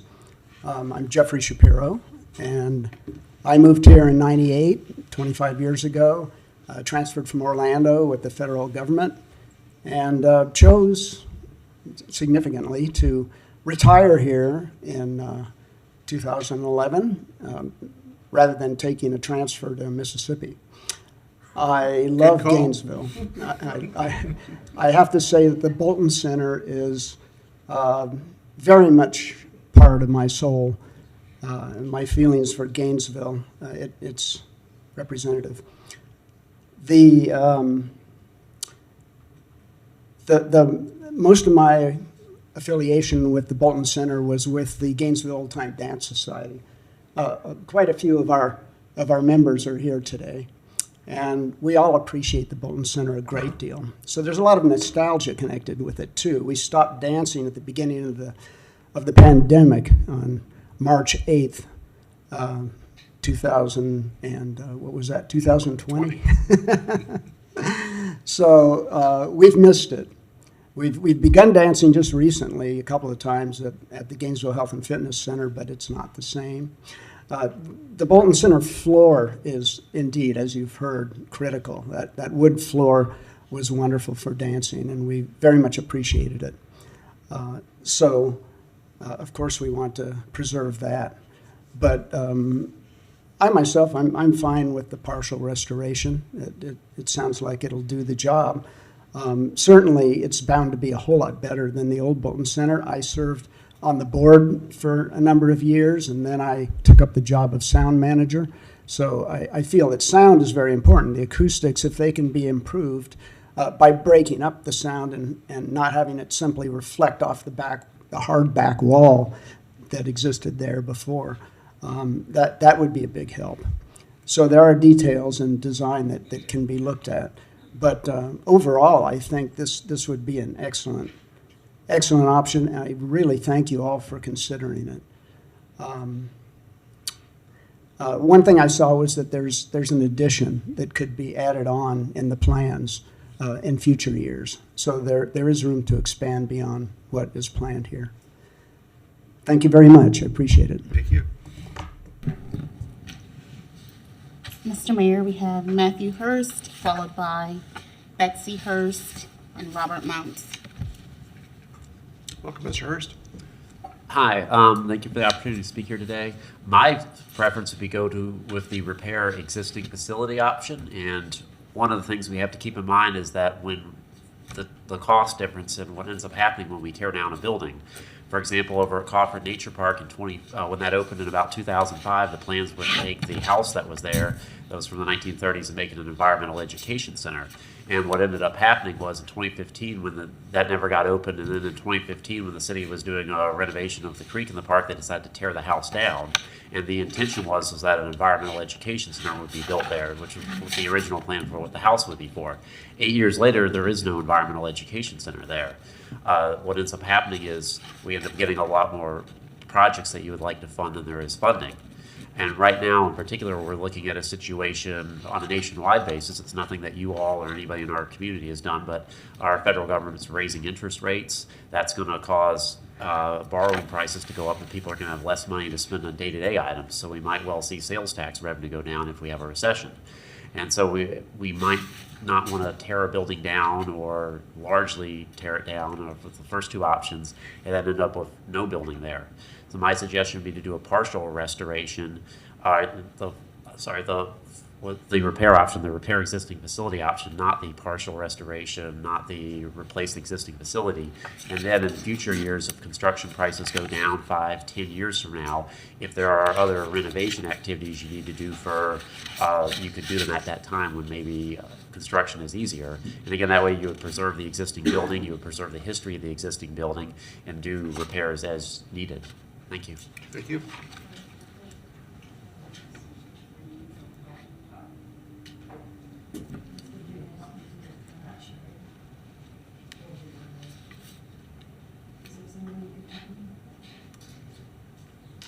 Welcome, Ms. Hurst. Just put them down on the table there, and our broadcast folks will do it for you. If you'll just put it on the table. Okay. They'll. Hello, my name is Betsy Maloney Hurst. I grew up here. I was born at the old Alachua General Hospital. I hope you received my letter. Did you? It was sent this morning. I don't know if you all had time to read it. I brought extra copies if you need it. May I give you one? Well, why don't you give your talk now and then give it to the clerk on your way out. Thank you. Since I grew up here, I have a very different perspective. It's good to see you, commissioners and Mayor Ward. I know you all grew up here, but I have a tiny bit more longevity on you. Most recently, I was lucky enough to perform there after going to teen time, ballroom dancing, ballet recitals. That was the place to go for us. I had an ensemble concert. Can you change it to some of them? Okay, oh, that's recent. This is recent because I was surprised in February that it looks as good as it does. And I was horrified to realize it was a maintenance issue and it affected me greatly on my own home because city codes did not do their inspections and could have saved me so much misery on my roof if they had been able to do so. Anyway, we performed there. Can you get to the ensemble? In March 24th, 2019, huge group. We had the Star Theater, we had the Caring and Sharing, we had all the dance groups, we had the whole room filled. I couldn't believe how much better the facility was than when it was 20 years old. The bathrooms were so much nicer. The foyer, which I think is great, where you enter, the huge auditorium where we all played and everybody performed. So I couldn't believe how you all did such a good job with your $450,000 in 2020 to renovate and repair. I'm just heartbroken that that was not maintained and inspected in time. And then I didn't even see a tarp on the roof. You can see the pictures of the roof when I was looking at it recently. I definitely support, and I need to get to this quickly at the very end of my sentence, restoring this. Gainesville used to be a gem for historic preservation. I was lucky enough to grow up with a father who was really into saving the environment as dean of the law school, and a mother who was into historic preservation. We would not have the Thomas Center. Most of you maybe do not know that the demolition order had already been granted to destroy it.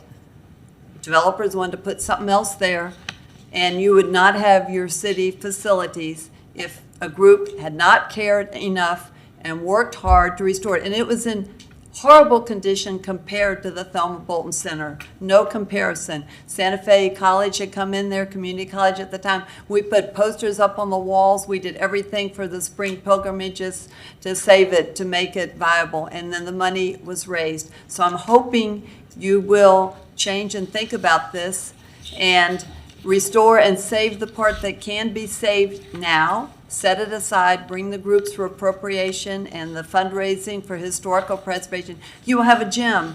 I tour, I go places because they're historic. That's why people come to towns. They don't usually come to see the new modern high-rise buildings. And I've also seen ones where architects redo them, and 20 years later, like your Chamber of Commerce, they tear them down and rebuild them. If you have something historic to preserve, you have quite a bit more to work with. So I hope you all will rethink this, figure out a good solution so you will be remembered as helping to preserve our gem. Thank you. You want to give those to the clerk right down here? So that's okay. Yeah, it's okay.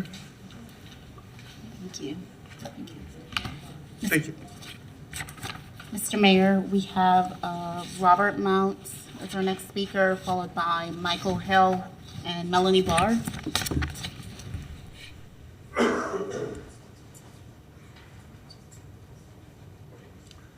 I'm Robert Mounts. I'm here today as president of the Matheson History Museum across the street. I could almost say what she said. Thank you for giving her the extra time.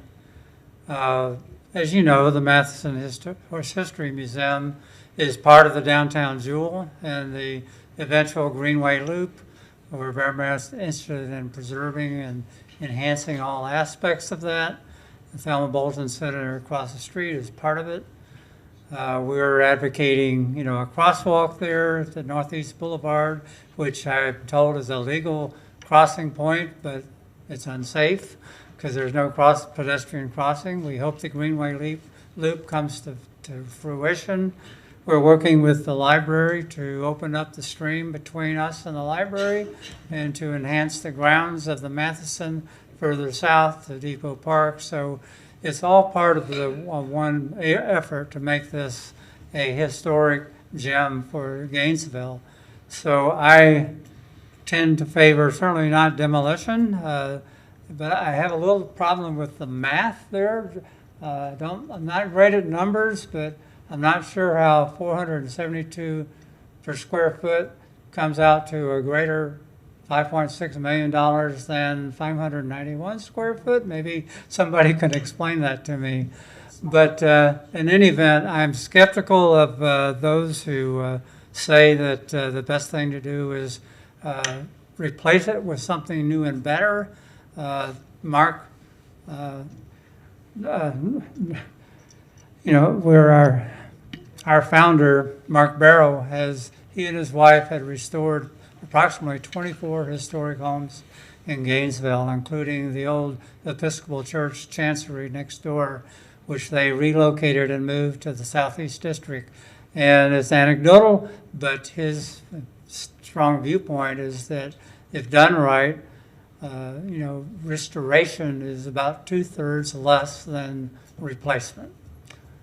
Now, I'm skeptical of some of the figures there, but I would encourage you to pursue complete restoration if the money is available. And I'm happy to know that it can be done over 2 cycles in wild spaces, public places. We'll be competing for some of that money in the future to develop Sweetwater Park. But overall, I think you've got the majority of the community saying we value this, we want this, it's worth the money, it's part of our heritage, and let's keep it. Thank you. Thank you. Can I answer a question, Mr. Mayor? Sure. Yeah. I think I was trying to listen. I think the figures deal with, and maybe Director Wade can, the reason that 472 ends up with 5.6 million is because we have more square footage. So it's the more square footage times the figure that got us to that 5.6. Correct. Otherwise, it would have been exactly what you said. Is that an accurate answer? The footprints are different. That's the point. Yeah. I think it was the more square footage that got us to that figure. Right. Okay, thank you. I just want to make sure I understood what I was. Thank you, Mr. Mayor, for letting me intercede there. Sure. Thank you. Welcome, Mr. Good afternoon, Mr. Mayor, Commissioners. My name is Michael Hill. I want to tell you guys thank you for this opportunity. So I've come here to talk about a few things with this building. One, this is one of the last pieces of World War history that I've seen in North Florida so far, and I've done a fair amount of venturing in North Florida. So I want to talk a little bit about the partial restoration. I'm very happy that you guys are not leaning towards the full demolition. I'm very proud of that. However, though, I do have some critiques that I would like to share with you all. If you go here to the Secretary of Interior's guidelines for rehab, rehabilitation, restoration, and preservation of historic buildings, specifically if you go to rehabilitation, if you go to section 9, I want to say it is, hold on one second. Section 9 clearly states, new additions, exterior alterations, or related new construction will not destroy historic materials, features, or spatial relationships that characterize the property. The new work will be differentiated from the old and will be compatible with historic materials, features, size, scale, and proportion, and massing to protect the integrity of the property and its environment. Now, to Secretary of Interior Standard 10 for rehabilitation. New additions and adjacents of related or new constructions will be undertaken in such a manner that if removed in the future, the essential form and integrity of the historic property and its environment will be unimpaired. So, my question is this. The partial restoration sounds very nice, but I please encourage you all to please consider the full restoration, simply for my facts of that there's still going to be demolition with the partial restoration, and yes, one part of the building is being saved, and that is great. However, though, I think the city should consider its options. One is this.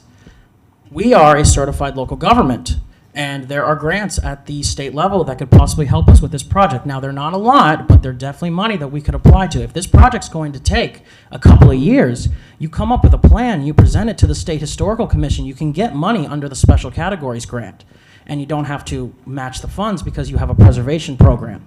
So, in my opinion, that is a resource that I think we should definitely consider.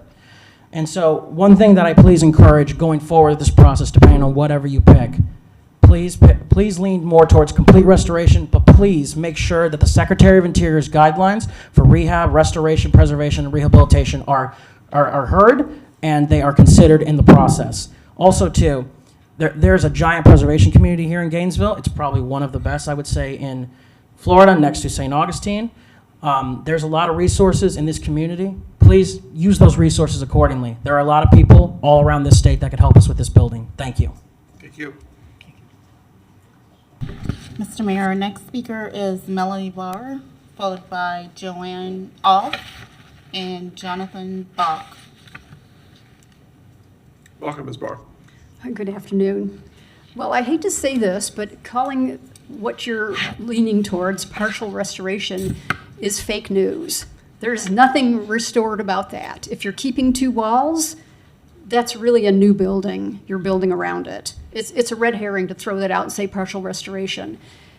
Two walls is not a restoration. And the part that you're losing is the most significant part. If you look at the pictures from the 1940s, every photo shows the wing, and that's the part you're proposing to demolish. The wing is the most significant. When the soldiers hitchhiked here from Camp Blanding, that's what they saw.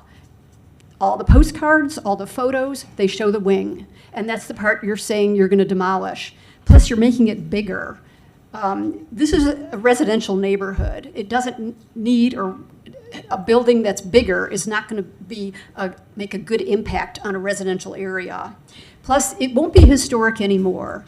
Right now, if you do the partial restoration, if you do the complete restoration or you repair existing facility, you're eligible for state historic preservation grants. The grant cycle is open now. You can get $500,000. That goes a long way to adding to the funding. When you keep two walls, you're not eligible. But $500,000 will go towards that. And it's a significant building in that I think it's eligible for National Historic Landmark status. It's the only building I know of that was built in the 1940s for soldiers to come and socialize and recreate and write letters home. You see them doing that there, and I actually have a piece of that stationery, an 80-year-old piece in brand new condition, which I would put in an exhibit for the history hall or history wall, just like you have in the Thomas Center. You show the building and you discuss Gainesville, you have a history wall there. People will donate. I will donate Thelma Boltin's diary from 1928, 1932, an album from 1970, the stationery, and we can have a wall showing the history in the wing that you keep. The wing is important. It's most significant to the people from the 1940s, and it keeps it eligible as a National Historic Landmark. If it gets applied for, which volunteer people could fill out the form, I have a lot of information on it. We can apply for that, and it'll be the only building that's a National Historic Landmark in the city. It's a feather in the cap for East Gainesville. We only have 2 in the county, and they're both agricultural. It's really the new building is going to destroy the fireplace that the soldiers gathered around. One of the slides showed the fireplace. It'll destroy landmark trees. It'll destroy the shuffleboard from the 1940s. So you're destroying the exterior, plus you're adding a bigger building. I do think it would be more floods. It won't be as historic. When you come up on the Greenway, you look at the wing, and it won't be appropriate. People won't want to see that. They want to see the authentic building, and you can get grants for that if you do historic preservation. If you keep 2 walls, you're not eligible for grants. Thank you, Ms. Barr. Welcome, Ms. Alt. Hello, Joanne Auth, that's like author without the or, and I'm a resident of the Duck Pond neighborhood, the Northeast Historic District as well, and we've lived there for 36 years, so we've been a neighbor of the Thelma Boltin Center and voted there for many, many years. I just want to point out I also helped deliver the newsletters for the Duck Pond Neighborhood Association. And let me tell you right now, this is already a Band-Aid neighborhood. When I go door to door to deliver newsletters, I can vouch for the fact that although you see some magnificent restorations and remodeling, many, many people can't afford to do that. And what you see is people replacing and repairing as things go bad. And I therefore would favor the repair option, mainly because that's typical of this neighborhood. You keep it going. Our house is 100 years old, and this facility, the Thelma Boltin Center, is 80.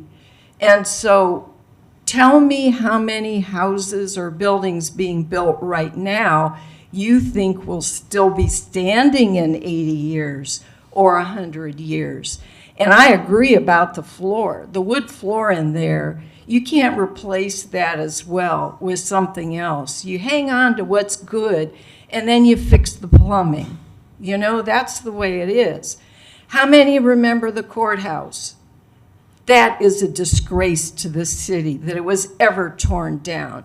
People took pictures of the courthouse. They don't take pictures of our current courthouse, do they?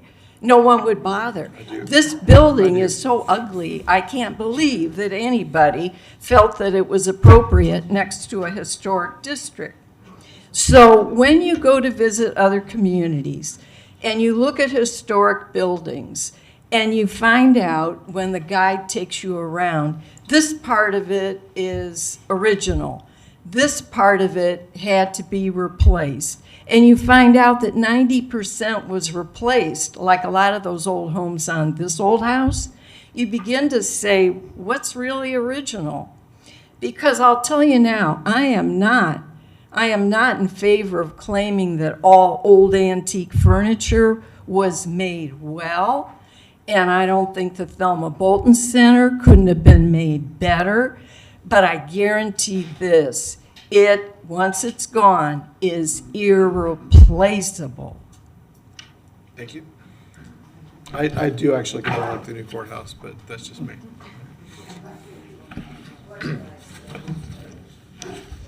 Welcome. Hello, my name is Jonathan Balk. My wife and I became Gainesville residents because we had attended a full weekend Gainesville Old Time Dance Society dance at the Boltin Center. And then subsequently, within that year, actually, instead of traveling on as vacationers up the East Coast, we decided to stay in Gainesville and look for a house, which we happened to buy in the Duck Pond, a relatively new bungalow, quote bungalow, designed as a bungalow, across the street, one house removed from the historic Thomas Center. I think we were the envy of the neighborhood, the envy of perhaps all the Duck Pond, because of the functionality of it being a new building, a small bungalow, but with two-car garage and air conditioning, and everything was safe and efficient and accessible and so on. I'm an advocate, if I were a commissioner, I think I'd be an advocate for what I see, having heard all the trade-offs and all the discussion, which I respect.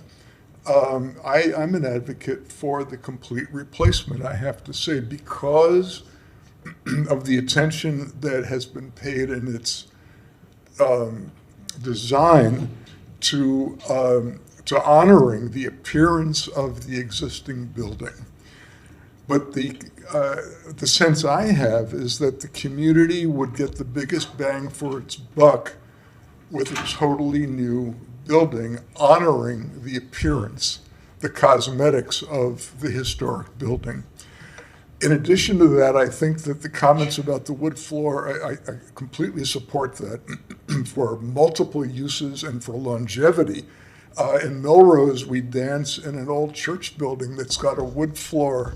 I think it's heart pine. That's got to be 150 years old. It's untreated. Every bit of dancing on it just improves the oil, the natural oils in that floor, and it goes on forever.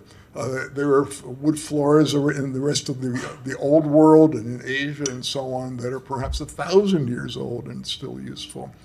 As an active dancer and with my other dancing colleagues, we're most concerned with the healthfulness of the building, particularly when you think about COVID-19, the quality of the air replacement for safety, all the issues with, I forgot what it's called, the Legionnaire's disease on cruise ships.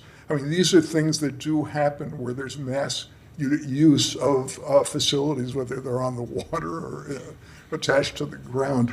So the quality of the building, the engineering, the safety, the accessibility, and the capacity for more programming, I think the biggest bang for the buck for everyone here in Gainesville would be the complete replacement, honoring the appearance as much as possible. Has been done. The other thing I think that was pointed out, the idea of kicking a problem down the road, is that in fact the idea of the partial restoration would, I think there's contemplation that there would be contingent costs that are unknown at this time that might occur that wouldn't perhaps be as uncontrollable with the complete replacement. And also what may occur even with renovation with the original walls over time. Thank you, and thank you for the decision that you've already made. I feel very reassured that we are going to have a Boltin building with whatever further decisions you make. Thank you very much. Thank you. Mr. Mayor, that concludes our speakers. Oh, okay. All right, Commissioner Eastman, thank you all for weighing in on it. I appreciate the very clear care and thought that has gone into you all being here as well.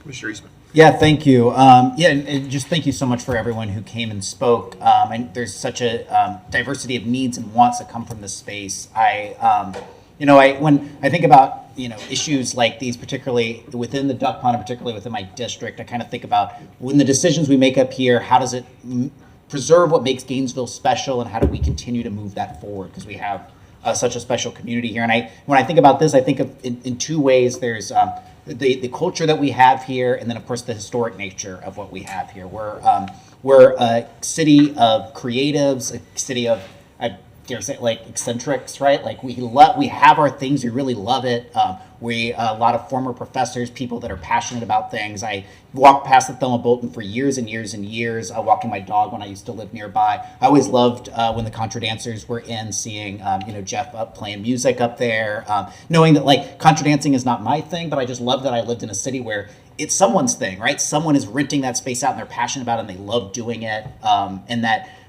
and what we have here, at least with the partial restoration, or at least expanding that space out, is that if you do not have space for the contra dancers to go, for other dancing troupes to go into, if you don't have space for all of the things that arts can thrive in, you do not have those arts there. And we don't have the space for those arts to thrive in, and government does need to be a part of making that work, because these are because everyone deserves to have their place where they can have their interests, where they can see those things through. But also, we are an historic community. You can kind of feel the history of the city of Gainesville, and it's unlike most other places in Florida, which are much newer than Gainesville is. I mean, we're a very old community with a lot of old buildings in it. But I will say that I don't believe that buildings they're not museum pieces. We're talking about a historic building that exists in the world that we all exist in. I think it was Joanne mentioned that Duck Pond's sort of a Band-Aid community, and it's a funny way of putting it, but you're right. I mean, you walk through and the houses look historic, but as someone who represents that area and knocked on doors, I can tell you people love to also show you how they expanded out their existing space while still trying to keep the historic facade in there. I live across from the first house built in Gainesville, the Bailey House, or I guess it was the first major house that was built there. And that's a beautiful historic home, but I mean, as you start digging into the history, a lot of renovations have been going into it. It's not the original wood, it's not any of that, but when you see it, it feels historic. And you know that the history is there. There's certain portions of it that exist. And so I feel comfortable knowing that with that moving forward with the partial restoration after hearing from the neighbors, that we're both honoring that historical legacy while moving forward with places that will allow people for the arts to thrive in more places. So I would like to make a motion to direct staff to move forward with the Historic Preservation Board's recommendation to begin with a partial restoration of the town center. Second. We have a Thelma motion Boltin and a Center. second. Thank you, Commissioner Eastman, and is that what you were going to do? Okay. All right. Okay, Commissioner Book then. Chestnut, you're not in front of me on this one? No, I was going to make a motion, but it has been made. Yes, ma'am. Okay. Thank you, Mr. Mayor. I think some of the information I received and some of the key aspects that I heard about deal with space allocation. That's absolutely essential for programming.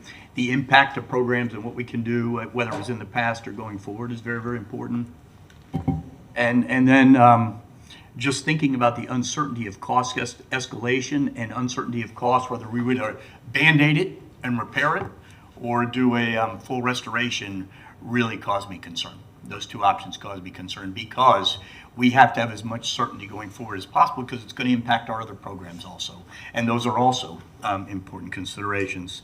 What I really liked was, I was just kind of making a note about, Mr. Roberts talked about architectural detail, and I liken that to integrity of design and historical importance and the way that it looks. I think even Commissioner Willits kind of talked about this some also, is the manner in which it's preserved is really important in the manner that it's looked going forward. And I just feel for the record that regardless of how we vote, that we're going to want this particular structure to be as fundamentally looking back on the kind of the historical concept and context as important. So as it's built, I would ask, and regardless of how we go forward, that it's got to be looking, it's got to be Cotton Clubbish. And when the Cotton Club was completely restored and done, it was always looking toward how did it help people remember what the historical past was, what was its original uses, and how did it kind of honor those going forward, which was also mentioned by some individuals. With that, I would like to say that we are going to have a lot more accountability on our timeline with what goes forward. And I think that the way that we do that to make sure that this project moves forward, whether it's 2 or 3 essentially fiscal years over wild spaces, public places, would be to make sure that there's really regular transparency and communication, and this would be from a staff to the Historic Preservation Board. We want them to be integrally involved and hear the information on a regular basis. So if there's something that's not lines up with what they do, we have people who are there to give us that background, that context, and kind of harken back to what it should be. So just for the record, I think that the transparency and the reporting back from staff to that Historic Preservation Board is going to be absolutely essential. And it's got to be regular, and if there's things that come up, we're going to want them to know so they can inform us, and that will help us to know. But thank you, Mr. Mayor. Thank you, Commissioner Buck. Commissioner Willits. Thank you, Mr. Mayor. I appreciate all the feedback we heard. I think some of it was varied, and I think it speaks to the fact that we have some different types of options that have good things and bad things about all of them.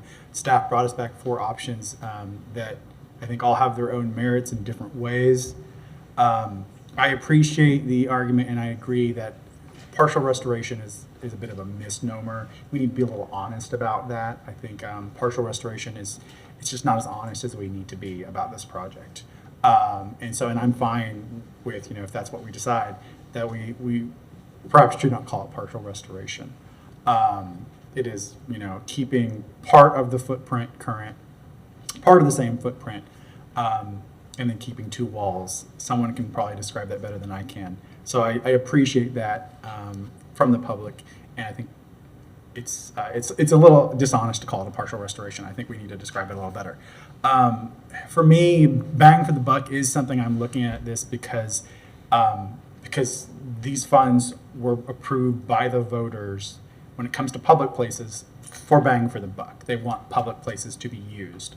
This isn't kind of the portion we're thinking of, in just preserving wild spaces, which I think the voters understand. Some wild spaces are kind of not to be used, or very, very carefully and very limited use. But when we think about public places, they want them to be used. So bang for the buck is important for me. The idea of the partial, I think there's an opportunity that to some degree we have to keep honest to the parts we keep. That's part of my interest. In a complete replacement, as the design goes forward, I do fear that it could get away from what we were looking at.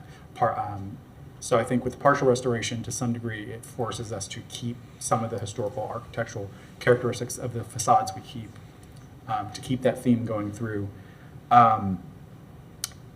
In a world where we had a lot more money, or we could have, the idea of grants, I think if this was a project that hadn't already been delayed for 3 years, I would be a lot more open to that, looking at the grants, and or fundraising, that kind of thing. If this was not something that was already on wild spaces, public places, if it was an optional kind of thing, where we were serving the community, and as we were looking forward, we were looking at some ideas, I would lean more to, that would hold, I'd feel better about delaying decisions to look at other funding opportunities for complete restoration.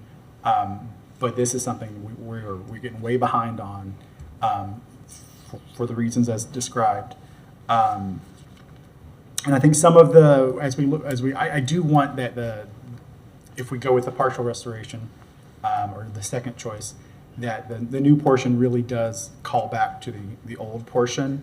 And I think some of that it's not even kind of cheesy retro design.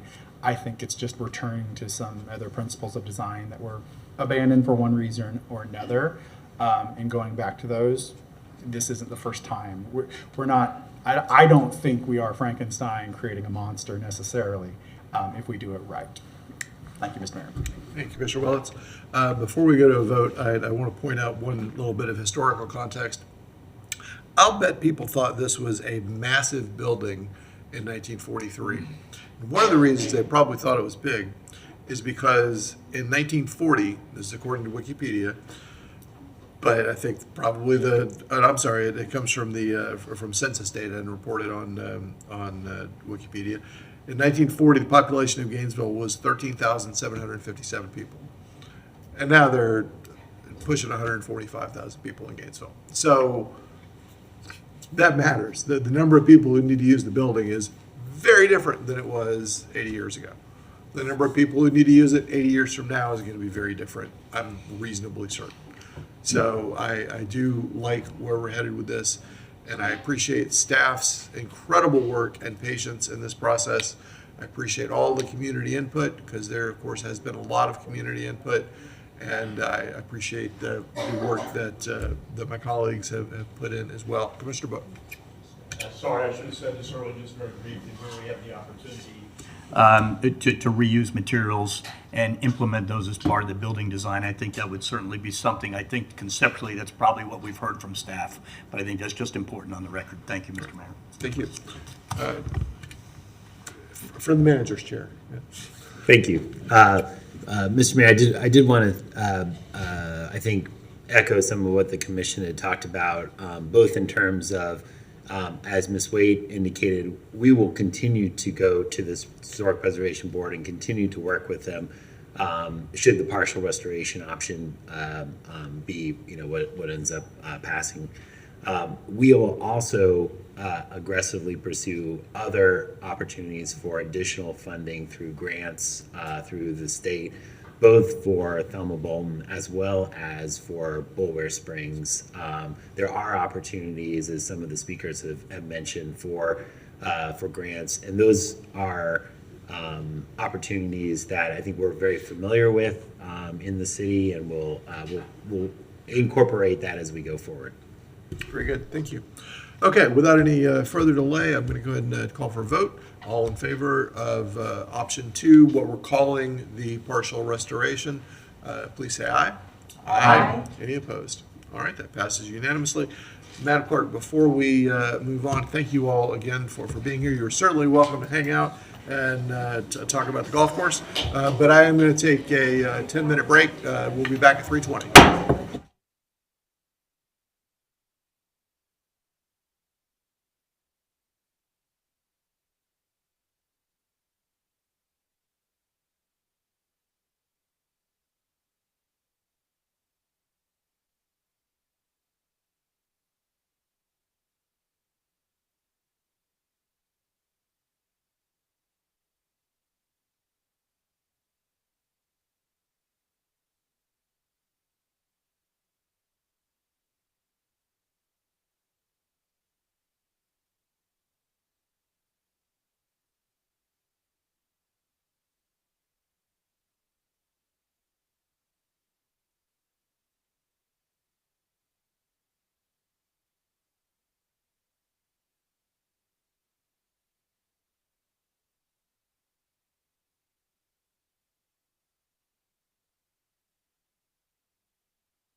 Back, everybody.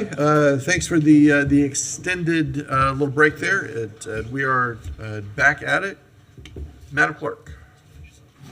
Mr. Mayor, our next item is 2023-389, Ironwood Golf Course Budget to Actual Analysis for fiscal years 2020 through 2022, with the recommendation that the General Policy Committee receive a budget to actual analysis for the Ironwood Golf Course for FY 2020, FY 2021, and FY 2022. Thank you. And before I turn it over to Mr. Persons on behalf of the manager's office, I want to remind everybody that what we're doing today, that this is not intended, and nor is there support from staff for a where are we going with Ironwood discussion, nor is it anything from the auditor's office, that this is budget to actual budget dollars regarding Ironwood. So it's fairly limited discussion, or at least that's what we have staff back up for, is a limited discussion before us. So, Mr. Persons. Thank you, Mr. Mayor. That's a excellent introduction. As you said, this is directly responsive to the operational audit report conducted by the State Auditor General. Finding 11 found that there could be greater transparency with reporting the Ironwood course operations. That is what we're doing here today, providing you the audited financial statements, the budget versus actuals for FY20, FY21, and for the unaudited statement for FY22. We also intend to bring the first and second quarter unaudited financials for Ironwood to the Finance Committee meeting later in May. And that will be the pattern moving forward for Ironwood, is to bring the operational reports on Ironwood financials to the Finance Committee moving forward, which should be consistent with the State Auditor General findings moving forward. So, yep. All right. Any questions? Any lights? Okay. Is there no presentation beyond this? No, that's it. And we're not looking for any action from the commission. We're just providing this information so we could also report back to when the auditor returns that we have been responsive to this finding.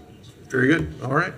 So yes, Commissioner Saka. Thank you, Mr. Mayor. So I did notice that we seem to go just a little over budget consistently in actuals.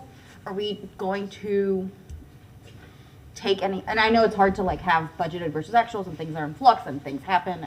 Are we trying to do anything to kind of scale that back to the budgeted, or are we adjusting the budget to match the actuals?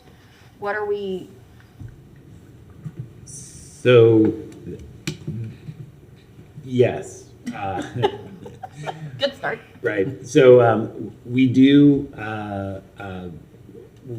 provide. Well, let me step back. Prior to 2019, Ironwood was an enterprise fund, and that was presented as part of the regular budget. After 2019, the Ironwood fund was rolled into the regular general fund operations under Parks, and so historically, the overage, or the deficit, if you will, from the golf courses as included in the budget versus actual reports was just incorporated and absorbed into the park's regular budget. So this is continuing that way. What we're talking about today is pulling that information out in response to the audit. So we're not talking about getting into any of the budgetary discussions. That is obviously being worked on right now, like as we speak, and we'll be talking about the entire city budget, moving forward in the next month or so. Okay, let's try. You were working on it, but yes, would have been good. Thank you. No, I think it's important to stretch that out a little bit. So thank you, Mr. Willis. Mayor. Mr. Persons, the audit finding is I don't want to speculate too much, but I didn't read this particularly about this. This was not my biggest worry about audit. But is it that when it went from an enterprise fund generally into Parks Rec, that we no longer had as much reporting, or is it that probably always there had not been as much reporting and communication about the data, or is this really kind of a relic of that move out of an enterprise fund? It is. It's related to the move out of the enterprise fund. Prior to, as part of the city's normal budget process, all of the enterprise funds or special funds were presented as part of the budget. When that was incorporated into the parks operational fund, it was just presented as this is the parks budget. And so that was part of the auditor's finding, was that Ironwood in particular wasn't being presented separately. And so that's what we're talking about today and moving forward is making sure that the Ironwood numbers are being presented separately from the parks budget for transparency purposes. And did any of this do we have more potential to have better communication and transparency on this through our changes into Workday or anything like that? Is there anything else that lends itself to answering the audit committee's concerns? Yeah, and I think absolutely the very fact that we're talking about this today is directly responsive to the audit concerns about transparency. Not only this the discussion right now, but moving forward, having a regular update to the commission related to Ironwood at the appropriate committee, which is the finance committee, and setting that sort of framework in place so that we're continuing to report on Ironwood in response to the auditor's report. And so did you say to our finance committee? Correct. Yep. This is something we'd add to our quarterly. That's right. And we plan on bringing the FY23 first and second quarter financials for Ironwood to your next finance committee, which is I think May 23rd, 21st, somewhere around there. All right, so it'll be on yes our agenda for that meeting. All right, Thank you. Thank you, Mr. Mayor. Thank you. So, just in the greater scheme of things, as we consider which items are to be specifically reported on, I mean, honestly, we can't take over the course of the year on a quarterly basis everything that we do as a city and do budget to actuals on it. We'd be here every day. I think folks, to some degree, misunderstand how the breadth of services that the city of Gainesville offers and is responsible for. If we did this with everything that the city of Gainesville offers, you'd get really sick of hearing about it. And I don't know that matter of fact, I'm fairly certain that it does not add a whole lot of depth to our ability to oversee management of those functions. But I do want to ask, I'm trying to think of other things that are within Parks, Recreation, and Cultural Affairs that have similarities to this on a functional basis. Not as, obviously it's the only golf course we have, but for instance, we charge admission to the pools. So there is some similarity in that. And there's very little similarity between Ironwood and Depot Park. We don't, you wander up and you do what you do with the park and you wander away. That's not how an entrance fee facility like the golf course or like the pools operates. And I think perhaps it's important to think about how we might separate things out in that regard. I'm trying to think of good reasons to have this discussion other than because we're supposed to have greater attention to it. What other things should we have greater attention to, I think is the question. And Ironwood is different because it is a golf course, but it's also part of, to me, this is just me personally, part of what we offer as a parks and recreation opportunity in the city of Gainesville. And we don't generally expect parks to be a profit center. And I don't think we probably should expect parks to be a profit center. We don't want to lose a lot of money on them, but we know that they cost money. That's just maintaining a park and making it a place for people to come to and enjoy costs us money. And that's something that the people of Gainesville have traditionally been interested in offering and willing to participate in. So I want us to be careful of thinking about any of our components within Parks, Recreation, and Cultural Affairs as a profit-making thing. They're perhaps a don't cost as much thing, but not necessarily something that puts us in the black on an operating basis, if that makes sense. Commissioner Willits. Thank you, Mr. Mayor. And I think that's kind of what I was getting around to a little bit.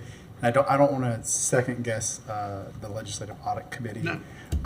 But this feels a little odd, and that's why I kind of asked about where we think some of this started to come from.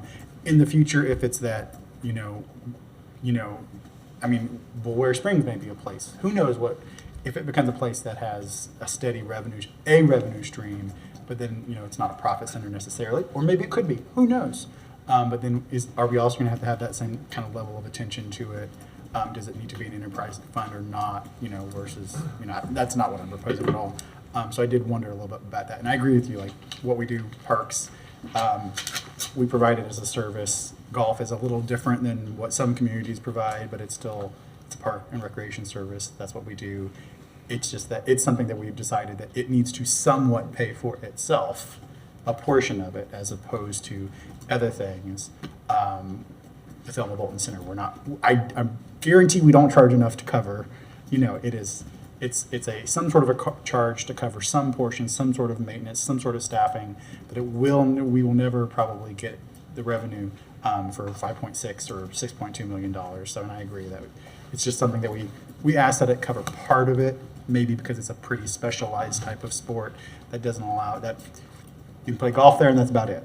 We don't open it up to frisbee golf or anything like that, whereas other things are far more multi-use. Thank you, Mr. Mayor. Thank you. And please don't misunderstand it. We do want to keep a tight financial control, and that's why we employ lots of people to do those things, and that's why we have a city auditor to check on those numbers frequently for us and report back to us. And all those things continue to be in place.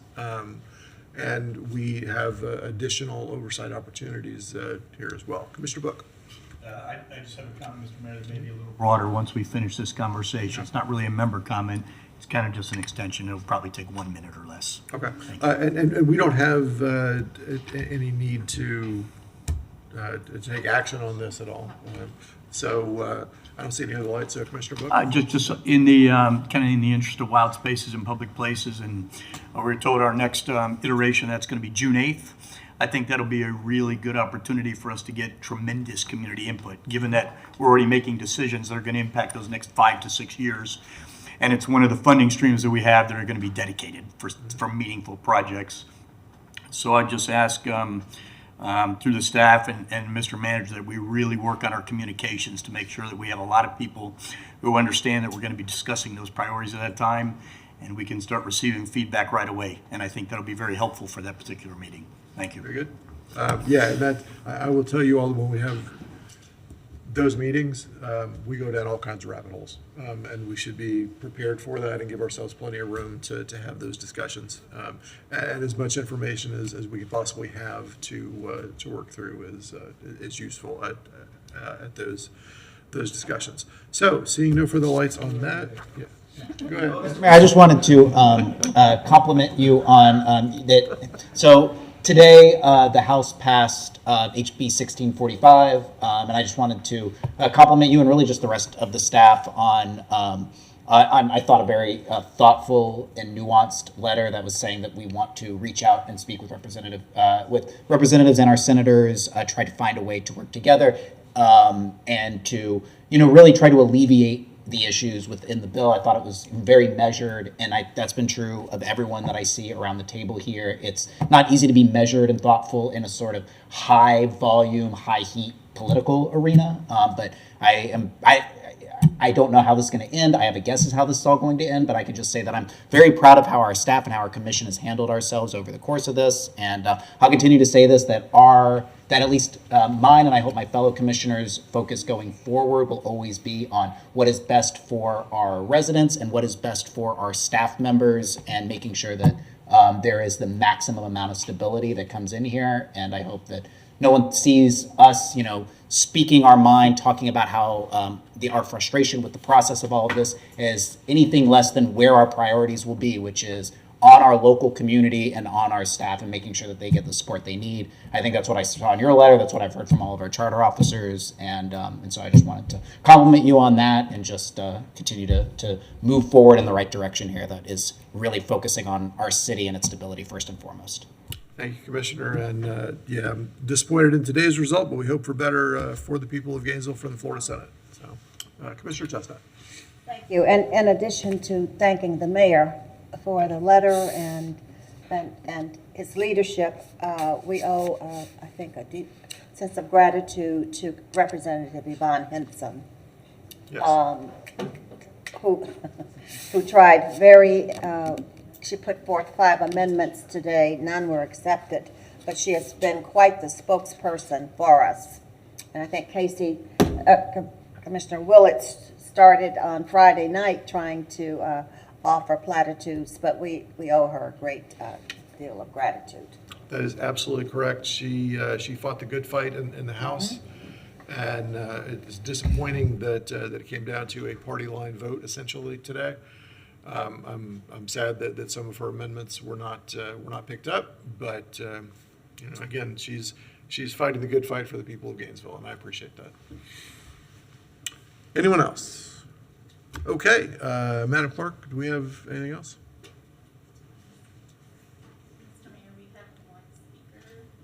Are we still taking public comment? On Ironwood? Yeah, sure. Yes, sir. We have Mr. Donald Shepard.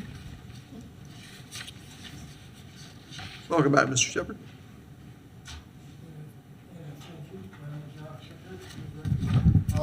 As a people's representative, I wanted to mention a good friend of ours and tell you, thank you for that letter. That was a tremendous goal on behalf of our city. Also, I wanted to mention that Ironwood is, I believe, our last golf course in Gainesville. Am I correct?